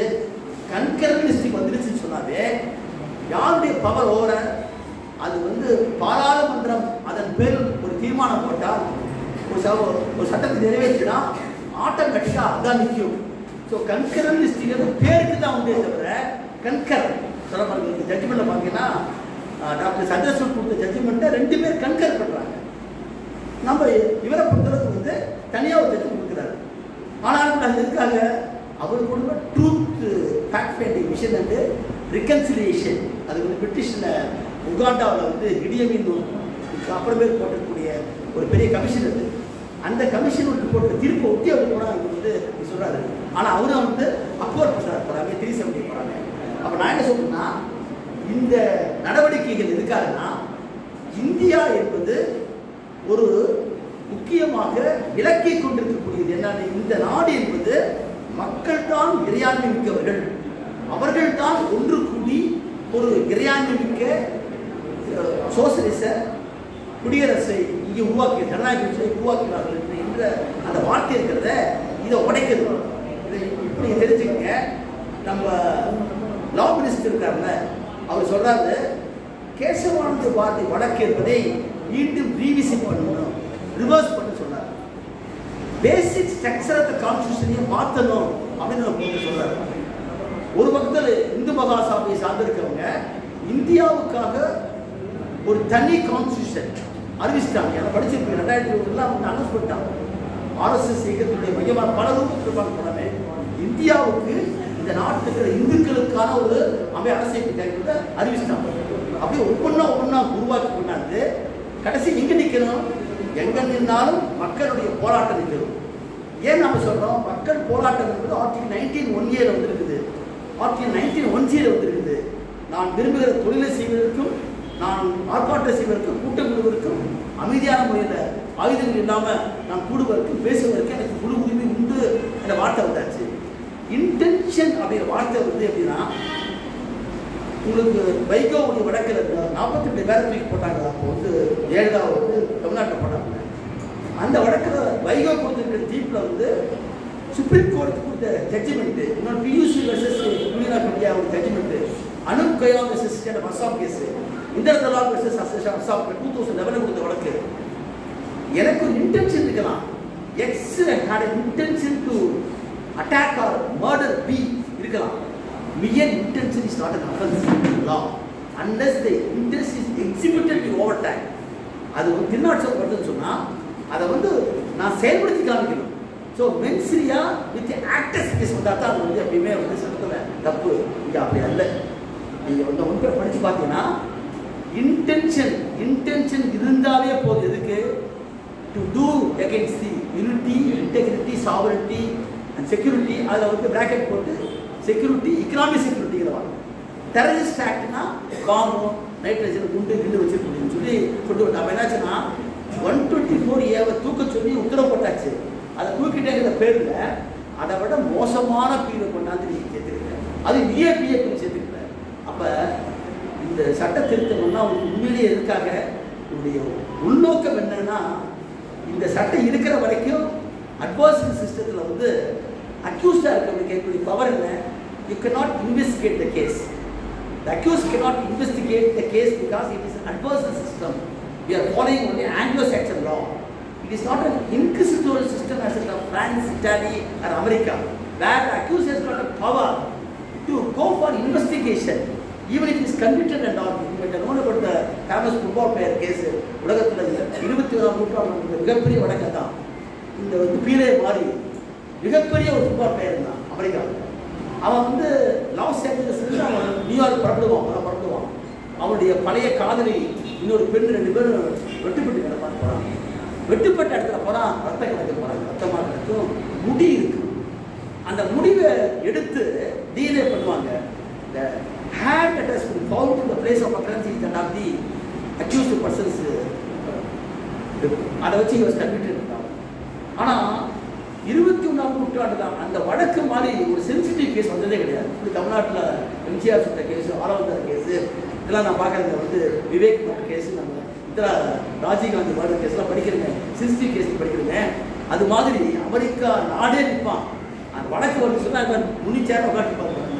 அந்த ஜூரிஸ் பேசுறது வந்து அவ்வளோ இதாக இருக்கும். அப்பீலில் வந்து அக்யூஸ்டு அந்த ஃபுட்பால் பிளேயரு அவருடைய அட்டர்னிஸ் எல்லாம் சேர்ந்து they have taken steps for the DNA test once again in respect of the hair that has been found in the place of occurrence. அதை போய் எடுத்து பார்த்தா என்ன தெரியும் உங்களுக்கு? சண்டை போட்டோம்னா முடியை பிடிச்சி வந்துன்னா முடி வேரோடு வரும். அங்கே பார்த்தோம்னா கட் ஆஃப் தான் இருக்கு. So எவிடன்ஸே fabricate பண்ணிருப்பான். அப்பரேட் ஸ்டேஜில் வந்து he got acquitted. அதுதான் inquisitorial system, because once investigation is completed and charge sheet is filed and once 73 of the automatically அங்கே வந்து accused is presumed to be guilty. இங்கே அப்படி இல்லை. சார்ஜ் ஷீட் போட்டாலும் சார்ஜ் ஷீட் போட்ட பிறகும் கூட till the accused is proved to be guilty by the trial court, you are entitled to be a innocence தான். It's a basic human right. இந்த advance system இப்படி இருக்கும்போது இந்த போலீஸ் செட்டப்பை வந்து எதெல்லாம் அடிப்படையில் மாற்ற வேண்டுமோ அதை மாற்றாம ஸ்ட்ரென்தன் பண்ணி ஒரு போலீஸ் ராஜ் செட்டாக மாற்ற போகிறாங்க. This is a point I want to convey to all of you here. அதே சமயத்தில் இந்த சட்டம் பார்த்து மேம்போக்காக பார்த்து வச்சுங்க. இப்போ நம்ம அட்வான்ஸ் சிஸ்டத்தில் வந்து neither the accused nor the complainant has got right to know about the progress of investigation. The investigation initiated under section 157 CRPC is a prerogative domain of the police officer who is doing the investigation, in which normally even court cannot interfere. That's the law. Neither the complainant nor the accused or even court cannot go to ask what is the state of this case. They can ask, they can direct to file a status report on what we do. ஆனால் போராட்டத்தில் வந்து விக்டிமுக்கு right கொடுக்கணும். Accuse எல்லாம் பவர்ஃபுல்லாக இருக்கிறான், ரிலீஜியஸாகவோ cost பேசிட்டு பவர்ஃபுல்லாக இருக்கிறான் அப்படின்னா தான் போராடி நம்ம 1989 எஸ்சிஎஸ்டி ஆக்டில் பார்த்தீங்கன்னா victim should be intimated in every stage of process கொடுத்தோம். சேராங்களா காசிங்க? எதில் செய்ய வேணுமோ அதை அமல்படுத்தலை. ஆனால் இதில் வந்து இருக்குது, இதில் பார்த்தீங்கன்னா விக்டிம் ஷுட் பி இன்டிமேட்டட் அப்படின்னு சொல்லி பவர் கொடுக்குறாங்க. அதே மாதிரி ப்ராசிக்யூட்டர் இப்போ தெரியும் 372 அமெண்ட்மெண்ட் பிரகாரம் ஆச்சுன்னா not only the appeal can be file only by the state, even victim can file the appeal court வந்தாச்சு. கொஞ்சம் அப்படி அல்ல. நாம் 391 CRPC 401 we can go for revision against accuser. It is only for the state to go for appeal. அதெல்லாம் நம்ம 2009 அமெண்ட்மெண்ட்டில் மாற்றியாச்சு. இப்போ என்ன பண்ணுறாங்கன்னா அந்த ஆஸ்பெக்டை மட்டும் கொண்டு வந்து வச்சுட்டு இதில் வந்து என்ன பண்ணிக்கிறாங்கன்னா விக்டிமுக்கு நைட்டில் வந்து இந்த அசிஸ்டிங் ப்ராசிக்யூஷன் நீங்கள் 301 சப்ளாஸ் 2ல பார்ப்போம். 302 சப்ளாஸ் 2ங்கிறது வந்து மேஜிஸ்ட்ரேட் கோர்ட்டில், 301 CRPCங்கிறது வந்து டிஸ்ட்ரிக்ட் செஷன்ஸ் கோர்ட்டில். அங்கே வந்து சப்போஸ் we are filing வக்காலத்து on behalf of the victims assist பண்ணால் we can assist the prosecution, we cannot argue the case, we can assist the prosecution only. அப்படிதான் இருந்துச்சு. இப்போ அப்படி இல்லை. இப்போ வந்து என்னன்னா அந்த கேஸிலேயே வந்து நாம் வந்து பாதிக்கப்பட்டவருக்காக வாதாடலாம்ன்றது ஒரு நல்ல அம்சம். நீங்கள் இதெல்லாம் பார்த்தீங்கன்னா பல பேர் சொல்லுவாங்க இதை மட்டும் பார்த்துக்குவாங்க. இந்த யானையை போய் குடலாம் பார்த்த மாதிரி வாழை பார்த்து வந்து அது வந்து இதுன்னு சொல்கிற மாதிரி ஒன்றை மட்டும் பார்த்துக்கூடாது. அப்போ முக்கியமாக போய் அங்கே வந்து கை வச்சது என்னன்னா அடிப்படை மக்களுடைய உரிமைகளுக்காக இந்த ஜனங்களை எவனா போராட்டம் இருந்தானா அவனை உள்ளே பிடிச்சி வச்சு அவன் பெயிலே வராமல் இருக்கிறதுக்கு police custody 15 days 1992 Supreme Court CBI versus Anupam Kher case is the only case which we are going to argue always. Senthil Balaji கேஸ்னு அதான் ஆர்கியூ பண்ணாரு. நம்ம இப்போ என்ன நடந்தோம் நம்ம அப்படியே சொன்னோம். இப்போ வந்துருச்சு. இப்போ போலீஸ் கஸ்டடிங்கிறது 15 daysலாம் கிடையாது, மேண்டேட்டரி கிடையாது. Even after taking cognisance with the court can ask for the accused to be taken. ஏன்னா ஒரு கோ அக்யூஸ்ட் வரான், அவனை பிடிக்கிறோம், அவனுக்கு கன்ஃபெஷன் ஸ்டேட்மெண்ட்டில் வேலை சொல்கிறான், அப்போ நான் எப்போ வேணாலும் தூக்கலாம்னு சொல்கிறேன். இப்போ அது லிமிடேஷன் தூக்கி அடிச்சுக்கிறோம். அப்போ என்ன பண்ணினா இவங்க பூராவுமே இந்த தேசத்தில் இருக்கக்கூடிய உழைக்கிற மக்கள், ஒடுக்கப்பட்ட மக்கள், ஜனநாயக உரிமைகளுக்காகவும் மனித உரிமைகளுக்காகவும் சிவில் உரிமைகளுக்காகவும் போராடக்கூடிய மக்களை உள்ள முடிச்சு வச்சாங்கன்னா வெளியே வரக்கூடாது. அப்படி தான் வந்து பீமா கோரிக்கை கேஸில் இன்னைக்கு வரைக்கும் இருக்காங்க. 90 days 167 சப்ளாஸ் 2ல வந்து நமக்கு தெரியும் ஸ்டாச்சுட்டரி பெயில் என்பது 10 வருஷத்துக்குள்ள இருந்தால் 60 days, 10 வருஷத்துக்கு மேலே டெத் ஆர் லைஃப்னா 90 days. அதர்வைஸ் இந்த கோர்ட் கேன் நான் பிரச்சனை போட அவசியம் கிடையாது. Court its duty on the part of the court to inform the statutory mandatory bail of the constitution சொல்லி அவர் வந்து எந்த கண்டிஷன் கூட விடலாம். அந்த அற்புதமான ப்ரொவிஷனை இன்னைக்கு என்னாச்சுன்னா தூக்கி அடிச்சு இவங்க வந்து பிஏபியில் வந்து 150 நாள் நான் தடாவில் கொண்டு வந்தாங்க. சஞ்சய் தத் கேஸ் படிச்சிருப்பீங்க, 5 judges ஆஃப் கேஸ் ஒரு ஃபேமஸ் கேஸ் போகிறாங்க. சஞ்சய் தத் கேஸுக்கு அப்புறம் பேர் இஏபியில் கொண்டு வந்தாங்க, என்டிபிஎஸ்ல கொண்டு வந்தாங்க.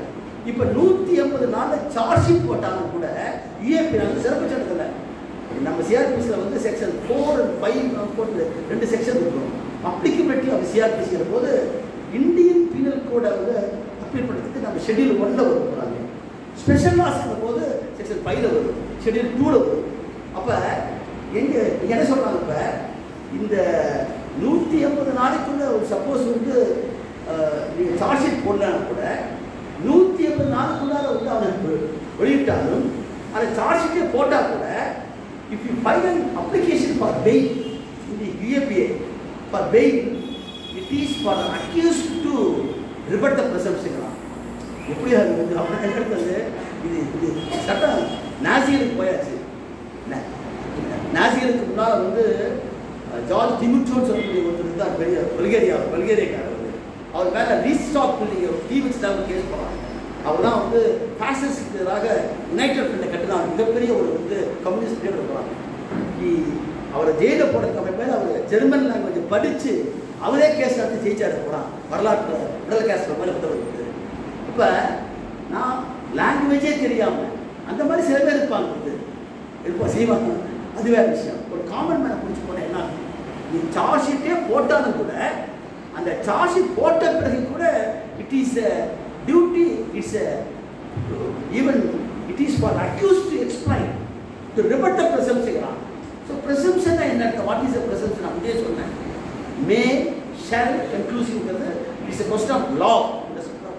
ப்ரெசம்ப்ஷன் ஆஃப் ஃபேக்ட்டுக்கு போது செக்ஷன் 114 நான் போகிறோம். 114 இருக்குது. நான் கேட்குறேன், presumption is not evidence always. தெரியும், presumption is not evidence, it rises only a prima facie case. So what has to be proved first of all? The fact. Now pointing against me has got to be proved under section 3 of the Indian Evidence Act. We proved that proved, not proved, disproved 3 வார்த்தை வரும். ப்ரூவ்டுங்கிற போது the court after considering all the matters before being சாதாரண வார்த்தை கிடையாது. வந்து அவங்க வந்து இந்தியனோட கெடுதல் சாதாரண கிடையாது. அவருடைய லாங்குவேஜ், அவருடைய பிரில்லியன்ஸ் இருப்பாரு. இன்னைக்கு வரைக்கும் ஒன்று நீங்கள் பார்த்தீங்கன்னா எவிடன்ஸ் ஆக்ட் 6 செக்ஷனை மாற்றிருக்காங்க. நான் சொன்ன அந்த வந்து ப்ரிசம்ப்ஷன் ஆஃப் டெலகிராம்ஸு இதை மாற்றிருக்கோம். அதெல்லாம் மாற்ற முடியாது. நாங்கள் மாற்றி பார்க்கணும் நமக்கு. ஏன்னா இந்த 3 சட்டங்கள் தான் இந்திய வரலாற்றில் முதல் முறையாக சமத்துவத்துக்கான சட்டமாக இருக்கு. நான் கம்யூனிஸ்ட் கட்சியில் முன்னாடி அந்த பாலகிருஷ்ணன் தான் தெரிய வருது. ஒரு காலத்தில் நாங்கள் இவரெல்லாம் பிரிட்டிஷ்காரனுடைய ஒடுக்குமுறை சட்டம் பேசியிருக்கிறேன். நான் இப்பெல்லாம் பார்த்துருக்கிறேன் லைஃப்பில் வந்து. இந்த 3 சட்டங்கள் தான் இந்திய வரலாற்றில் உயர் சாதியில் பிறந்தவன் கற்பழிச்சா கூட மொட்டையடிச்சா போதும் அவனுக்கு, அவன் அமிச்சிடலாம். நான் படித்தேன்னா என் காலில் ஈயத்தை வளர்ந்துக்கலாம். அது யார் சொல்கிறது? மனுநீதி சட்டம்.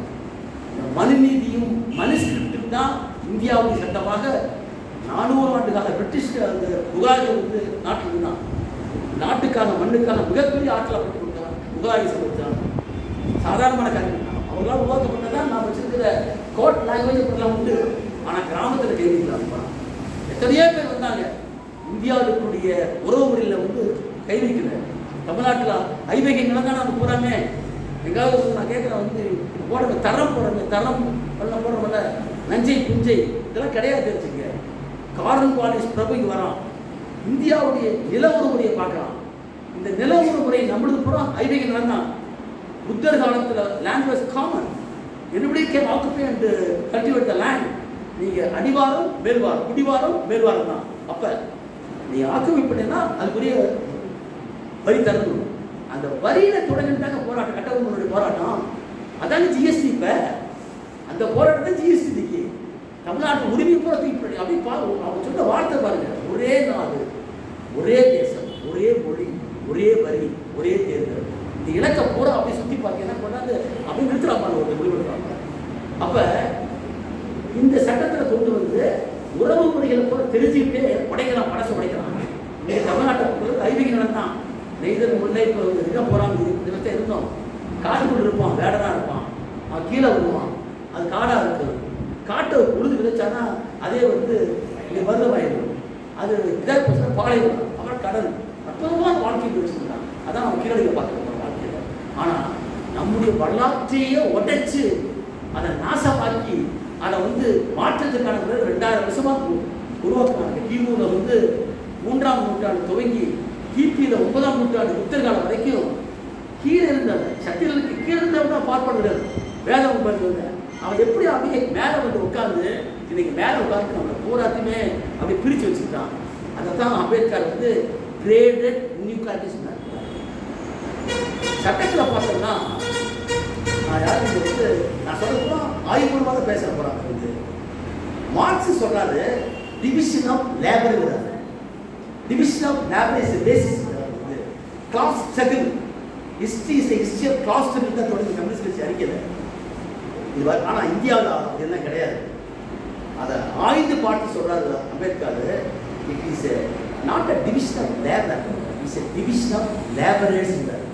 என்ன வார்த்தை பார்த்துருக்கேன், சாதாரண விஷயம். லேபரர்ஸு எங்கள் அப்பா சுத்திரிக்கை தொழில் பண்ணார் பவானியில். நான் வக்கீல் ஆகிட்டேன். இன்னைக்கு வக்கீல் ஆகிட்டேன். ஷூ கம்பெனியில் வந்து கிராமத்துக்குள்ளே போய் செருப்பு தைச்சிங்கன்னா திரை தொழிலாளி. திருச்சியில் பேட்டா கம்பெனியில் போய் உட்காந்தீங்கன்னா பாப்பாங்க காரணத்துக்கு போகிறான் வேலை செய்யலாம். ஜாதி ஒதுங்கி போச்சா? பஸ்ஸில் வந்து முன்னால் பார்க் பண்ண உட்காரன்னு கீழே தான் பேசியவங்க சொல்கிறாங்களா? ஆனால் அமெரிக்காவில் நேசாவில் வேலை செய்யக்கூடியவங்க வந்து விட்டு பேப்பர் விளம்பரம் போடுறான். இந்து வடகலைய மாப்பிளைக்கு இந்து வடகலை பிராமின் போடுறான். பார்த்துக்கலாம். இங்கே தாங்க ஒன்று அம்பேத்கர் இந்த சட்டத்தை எப்படி அமல்படுத்துறதுக்காக நம்ம 2000 வருஷம் போராடி ஒரு பெரிய இயக்கம் நாராயணகுரு தொடங்கி இங்கே ஒரு அயோத்தியதாசன், கட்டமலை சீனிவாசன், சிங்காரவேலன் எத்தனை பெரிய போராட்டங்கள் இருக்கலாம். மனிதனை ஒரு சாதாரண பியூர் வந்து அவர் தொட்ட பேப்பருக்கு தீட்டு வச்சாங்க. அத்தனை அவமானங்களையும் தாங்கிக் கொண்டு தான் இந்த வரலாற்றில் வந்து இந்த சட்டத்தை நம்ம உருவாக்கி இருக்கிறோம். அவன் ஒரு நிமிஷத்தில் வந்து பாருங்க, ஒரு ஆட்சி வீட்டில் உட்காந்து அடிப்படையாக மாற்ற பார்க்கலாம். எப்படி மாற்ற பார்க்கலாம்? அப்போ கேசவானந்த பாரதி வழக்கில் பொறுத்தளவுக்கு வந்து திட்டவட்டமாக சொன்னாங்க. The basic structure of the constitution cannot be touched even with the parliament which has got a தப்பி விட்டாரு. உனக்கு பெரும்பான்மை இருக்கிற காரணத்தினாலேயே அரசியல் சாசனத்துடைய அடிப்படை கட்டமைப்பை மாற்ற முடியாது. அவ பேசிக் செக்ஷன் என்ன? அது பிரியாம்பிள், அது வந்து federalism, judicial review, states rights, அவங்க கூட அவருக்கு போகிறாங்க. நம்முடைய லாங்குவேஜ் பற்றி வருது. அதுதான் நம்முடைய இதுக்கு மிக முக்கியமான ஒன்று. யூனியன் ஸ்டேட் கன்கரன்ஸ் அதை பூரா படிப்படியாக உடைச்சு கொண்டாந்து இப்போ நீட் எப்படி கன்கரன்ஸ் போச்சோ, சட்டம் ஒழுங்குல டிஜிபியுடைய அனுமதி இல்லாமல் கால வைக்க முடியாது. யாருமே இல்லை. சென்ட்ரல் கவர்மெண்ட் போலீஸ் எவ்வளோ வர முடியாது. அதுதான் சட்டம்.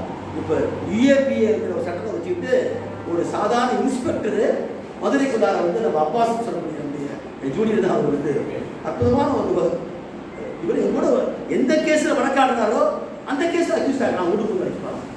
பர்தா போட்ட பெண்கள் இருக்கிற இடத்துல போய் இடிச்சுட்டு வர்றாங்க பாருங்க. நல்ல வேலை நம்ம ஹைகோர்ட் தீர்ப்பு அர்த்தமாக கொடுத்தாங்க பாருங்க. அவர் வந்த கடத்த பல பேர் வெளியே வந்தாங்க பாருங்க. அப்போ ஒரு இன்ஸ்பெக்டர் வந்து தொலைவலாம். நான் அப்பயே சொன்னேன் வந்து மதுரை சொன்னேன். அப்போ செந்தில் பாலாஜி வீட்டில் போய் ரெய்டு பண்ணிருக்காங்க. நான் அப்போ சொன்னேன், நீங்கள் வந்து அப்பாசுடைய விஷயத்தில் தமிழக முதல்வர் வந்து கண்டனம் தெரிவிக்காவிட்டால் இது நாளைக்கு செந்தில் பாலாஜி வரும்னு சொன்னேன். 3 மாதம் முன்னாடி சொன்னேன். அவன் வந்து செக்ரட்டரியாட்டில் அவர் ஏடிங்கிறது கூட இந்த மினிஸ்ட்ரி வேற, இப்படி இருக்கிற மினிஸ்ட்ரி வேற. இப்போ போய் இவங்க சர்ச் பண்ணலாம் வந்தாங்க கேட்கறதுக்கு நாதி இல்லை தமிழ்நாட்டில். இப்போ என்ன செந்தில் பாலாஜி என்னென்னமோ பண்ணி பார்க்குற ஆப்ரேஷன் தலைவலிக்குது, நடக்க முடியல, வர முடியல, வந்து இடி வந்தாரு. ஏன் இதை புரிந்து கொள்ள வேண்டும்? இந்தியாவுடைய சமஸ்திக்கு எதிராக இருக்கக்கூடிய சென்ட்ரல் கவர்மெண்ட்டுடைய சட்டம் இருக்கிறதே அதை போக்கணும். இதை நான் சொல்றதுக்காக ஒரு கஸ்டடியை பற்றி சொல்லும்போது இப்போ என்ன சொல்லலாம், 15 days அந்த அனுபவம் கேர் வர்சஸ் சிபிஐ சொல்லணும்.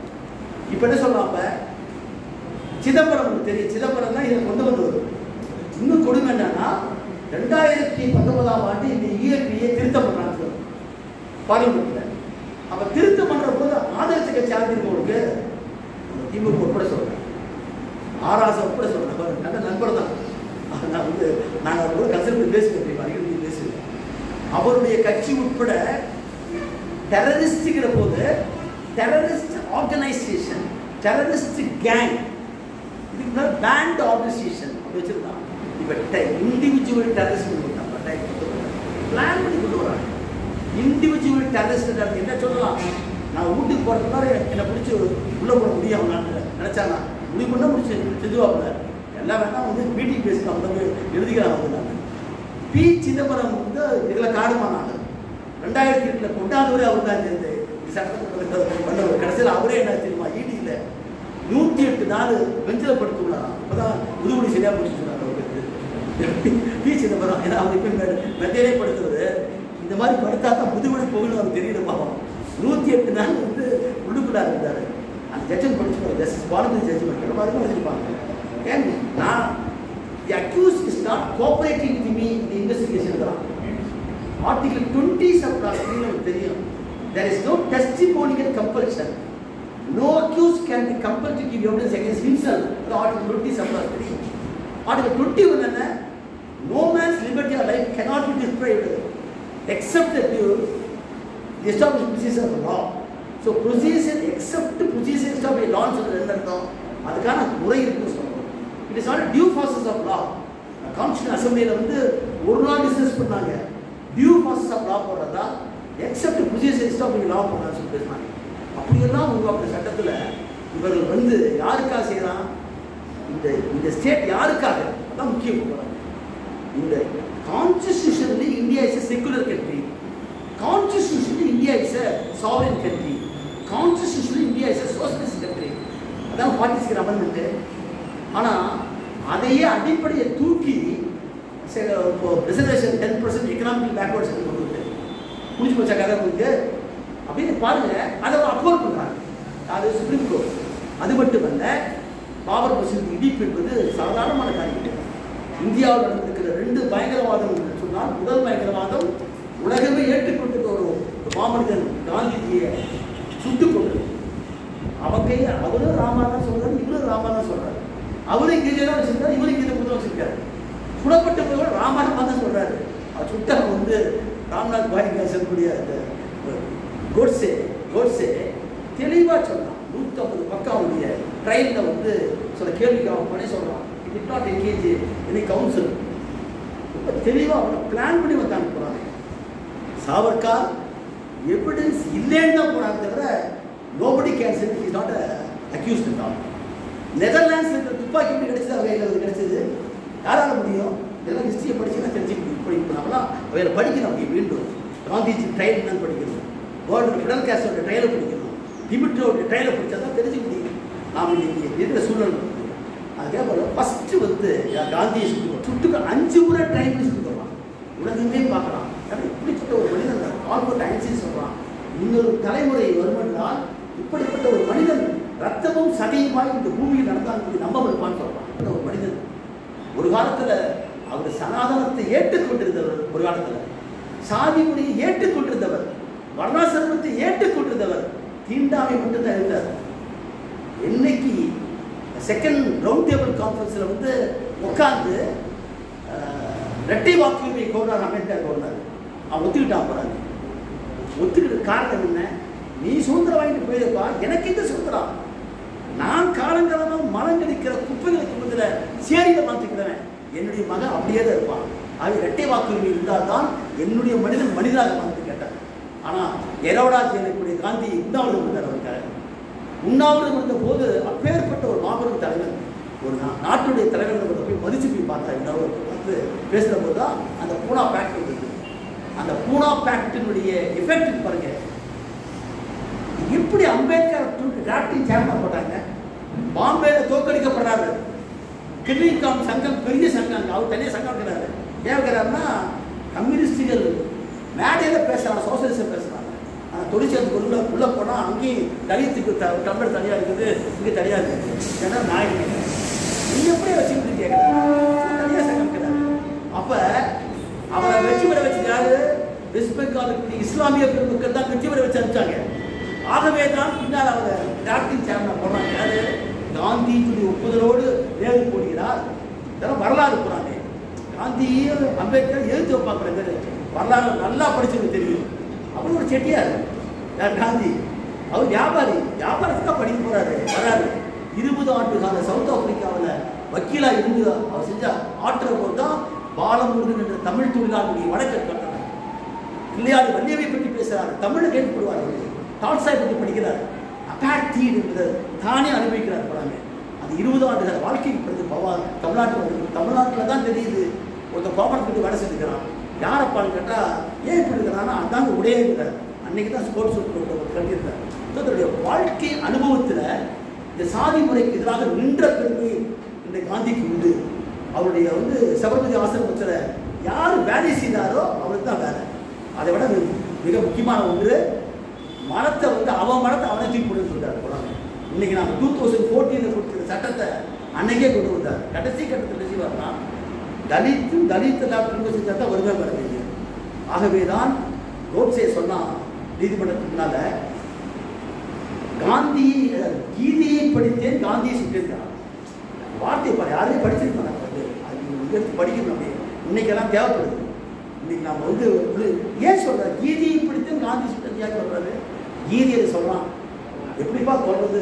விற்கிறவங்களாம் பெரிய சித்தப்படிக்கிறானே இருக்கலாம்.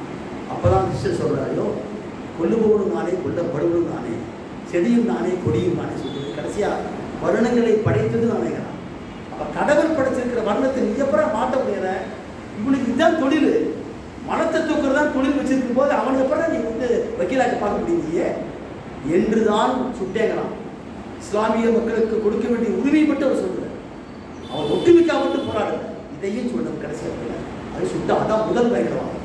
2வது பயங்கரவாதம் பாபர் மசூதியை 400 ஆண்டுக்கால வரலாற்று பெருமையை ஒரு செங்கலை தூக்கிட்டு போய் 4 முழுக்க பெரிய கிழக்கு போய் இடிச்சாங்க. கே வேணுகோபால் அன்னைக்கு யூபியுடைய ஸ்டேட் கவர்மெண்ட் வக்கீலாக இருக்காரு. கல்யாண Singh chief minister has given unconditional அப்போ undertaking from the Supreme Court that we will not touch the Babar மசூதி போட்டு உறுதி கொடுக்குறாரு. போறாங்க. அந்த உறுதி என்னாச்சு? கல்யாண் சிங் முன்னாள் நரசிம்மராவுடைய துணையோட இடிக்கப்பட்டு போறாங்க. இது 2வது பயங்கரவாதம். ஆனால் என்ன கொடுங்கன்னா அந்த பயங்கரவாதமான அந்த வழக்கில் பாபர் மசூதி வழக்கில் சுப்ரீம் கோர்ட் கொடுத்துருக்கிற தீர்ப்பு தான் முக்கியம். ஒரு பெண்ணை ஒருத்தர் கற்பழிக்கிறான். அது கொடியது, மிக கொடூரமான ஒன்று. ஆனாலும் கூட அந்த பெண்ணை நீயே கிடையாது அப்படின்னு சொல்ற மாதிரி இடிச்சவன் பயங்கரவாதி, இடிச்சவனுக்கு சொந்தமாக கொடுக்க முடியுமா? இன்னைக்கு ராமநவமி 22ஆம் தேதி கூட்டளிக்கலாம், 22ஆம் தேதி கூட்டிருக்கிற அந்த ராமநவமிக்கு பின்னால் இந்தியாவுடைய திறனை மாற்றுவாங்க. சந்திராயனும் அவர் தான் கண்டுபிடிச்சு பேசுறான். ஆக இந்த சட்டத்தில் வந்து எவ்வளவோ நான் சொல்லி அதுக்கப்புறம் நீங்கள் படிச்சிருக்கீங்க. இதில் என்ன வந்துருக்குன்னா, பாரதிய நகரிக் சுரக்ஷா சிஆர்பிசியை பொறுத்த வரைக்கும் நாம் வந்து 1973 மாற்றியாச்சு. அது வந்து 1973 அமெண்ட்மெண்ட் கொண்டு வந்து வச்சுக்கலாம். அதில் வந்து ஒரு 484 செக்ஷனாக இருக்கிறப்பறம் இப்போ வந்து 534 வாங்கியிருக்காங்க. 530 மாதிரி அதில் 15 செக்ஷன்ஸ் டிலீட் பண்ணியாச்சு. இருக்கிற சேர்த்துட்டு போனால் 15 செக்ஷன். என்ன பெரிய நீங்கள் அதை பட்ட நீ 12 போனால் என்ன தெரியுமா?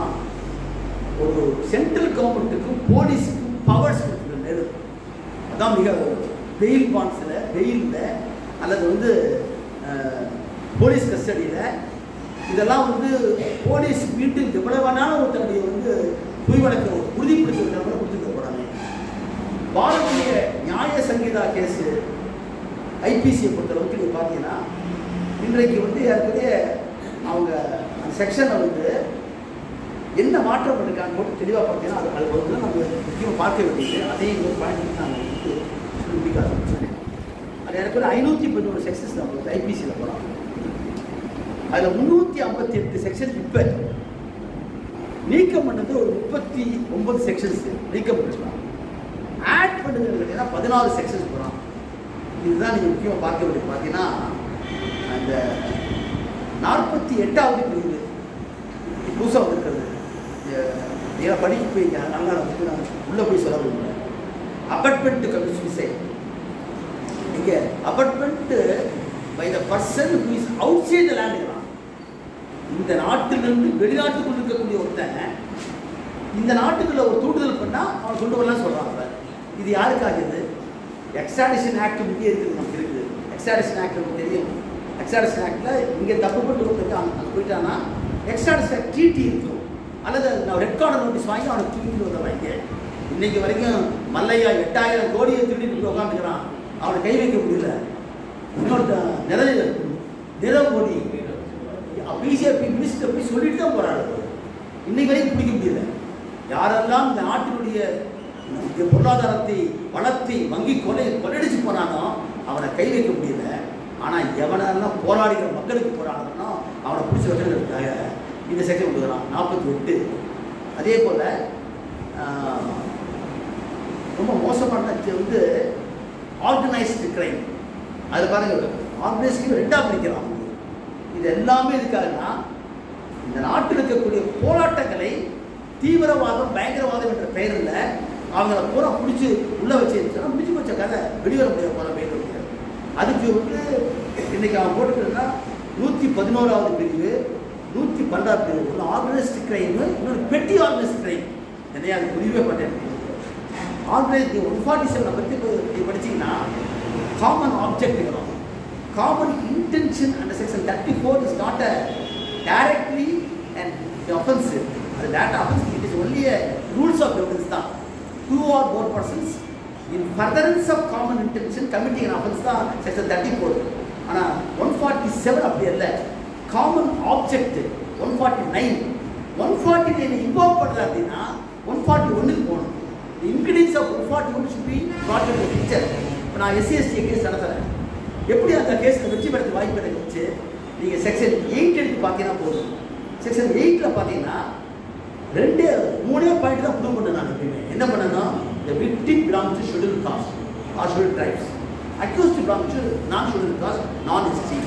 Second, financial assistant of the accused அப்படின்னு சொல்லிட்டா அவர் தான் ப்ரூவ் பண்ணுறாங்க. இல்லைன்னு சொல்லிட்டு the group of persons with a common intention or common object committing offense. வெண்மணியில் வந்து 44 பேரை போட்டு கொடுத்துறதுக்கு காரணம்னால கோபாலகிருஷ்ணன் நாயுடு அவர் ஈஸியாக நம்ம மெட்ராஸ் ஹைகோர்ட்டில் படித்து பாருங்க. AR 1986 Madras High Court page number 103 1986 வெண்மணியை பற்றி வருவாங்க. அந்த தீர்ப்பு என்ன சொல்கிறாரு, காரில் போகக்கூடிய ஒரு கோபாலகிருஷ்ண நாயுடு நிலப்பரம் வந்து இதுக்கு போவாரா, சேர்ந்து போய் டிவியை பார்த்து அக்யூட் பண்ணுறாங்க. அந்த வரலாற்றில் தான் 1989 சட்டத்தில் கொண்டு சேர்த்துனாங்க. A group of persons with a common intention or common object அப்படின்னு அவசியம். 2 பேர் அல்லது 5 பேருக்கு மேற்பட்ட ஒரு செயலை புரிந்தான்னு சொன்னாலே போதும். 1964 வந்து Masalti versus state of UP case இருக்குது. 5 judges of supreme court. The group of persons இருக்கான்னு சொன்னா போதும். You need not say the specific war act of the accused. இருக்குது. அதை பேஸ் பண்ணி தான் நான் அந்த கேஸில் 8 பேருக்கு 3 வால்நாட்ஸை வாங்கி கொடுத்துருக்காங்க. அப்போ இந்த பிரிவெல்லாம் இருக்கிற போது இது என்ன ஆர்கனைஸ்டு கிரைம், பெட்டி ஆர்கனைஸ்டு கிரைம் என்ன, அப்புறம் டெரரிஸ்டுக்கு விளக்கம் வேற. நினைச்சாலே போதுதான். காந்தியை நிற்க வச்சு கேட்குறாரு அந்த பேரிஸ்டர் இங்கிலீஷ் ஜட்ஜு கேட்குறாரு. அவர் வந்தோடனே நிறுத்திக்கிறான் அப்புறம் அவர் உட்கார சொல்கிறார். ஏன்னா இவர் பேரிஸ்டர் தானே. அப்போ அவர் கேள்வி கேட்குறான், ஐயா நீங்கள் தயவு செய்து ரொம்ப நான் மதிக்கிறேன், நான் சொல்கிறத கேட்டு இந்த கேஸை ஒத்துட்டிங்கன்னா எங்களுக்கு இருக்கிற பவரில் ஒரு குறைச்சி தர நினைக்கிறாங்க. ஏன்னா 124 இயர் போனால் 5 இயர்ஸ் 8 இயர்ஸ் பண்ண தரணும் போகிறாங்க. எந்த அஃபென்ஸும் பண்ணல. அஃபென்ஸ் என்னன்னா intention to do against unity தான். நினைச்சாலே போதும்.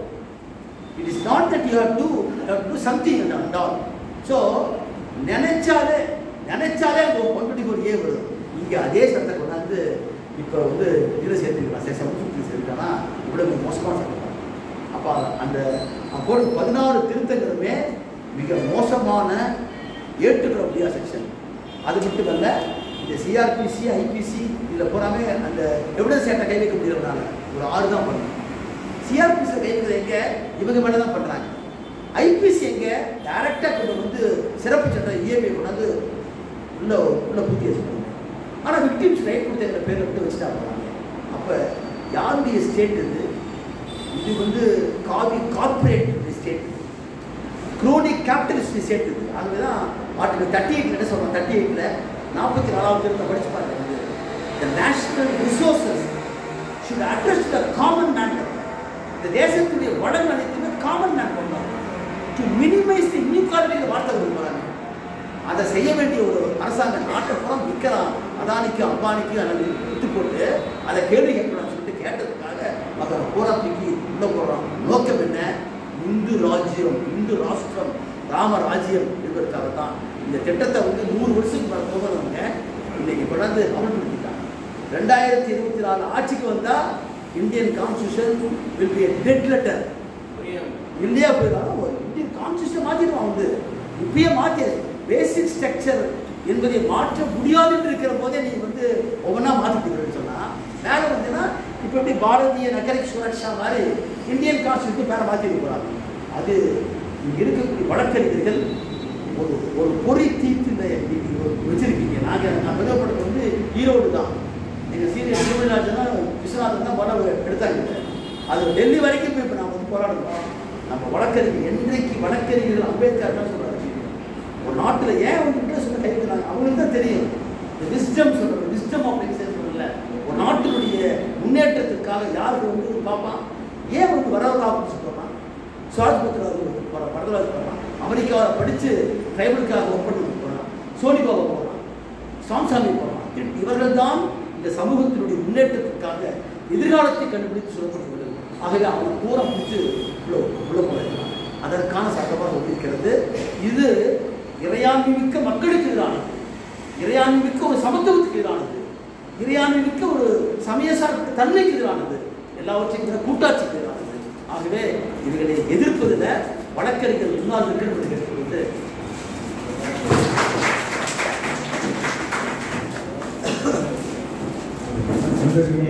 நண்பர்களே, நான் தோழர் வாழ்க்கை முன்னாடி வெறும் சட்டத்தை கொண்டு சொன்னேன்.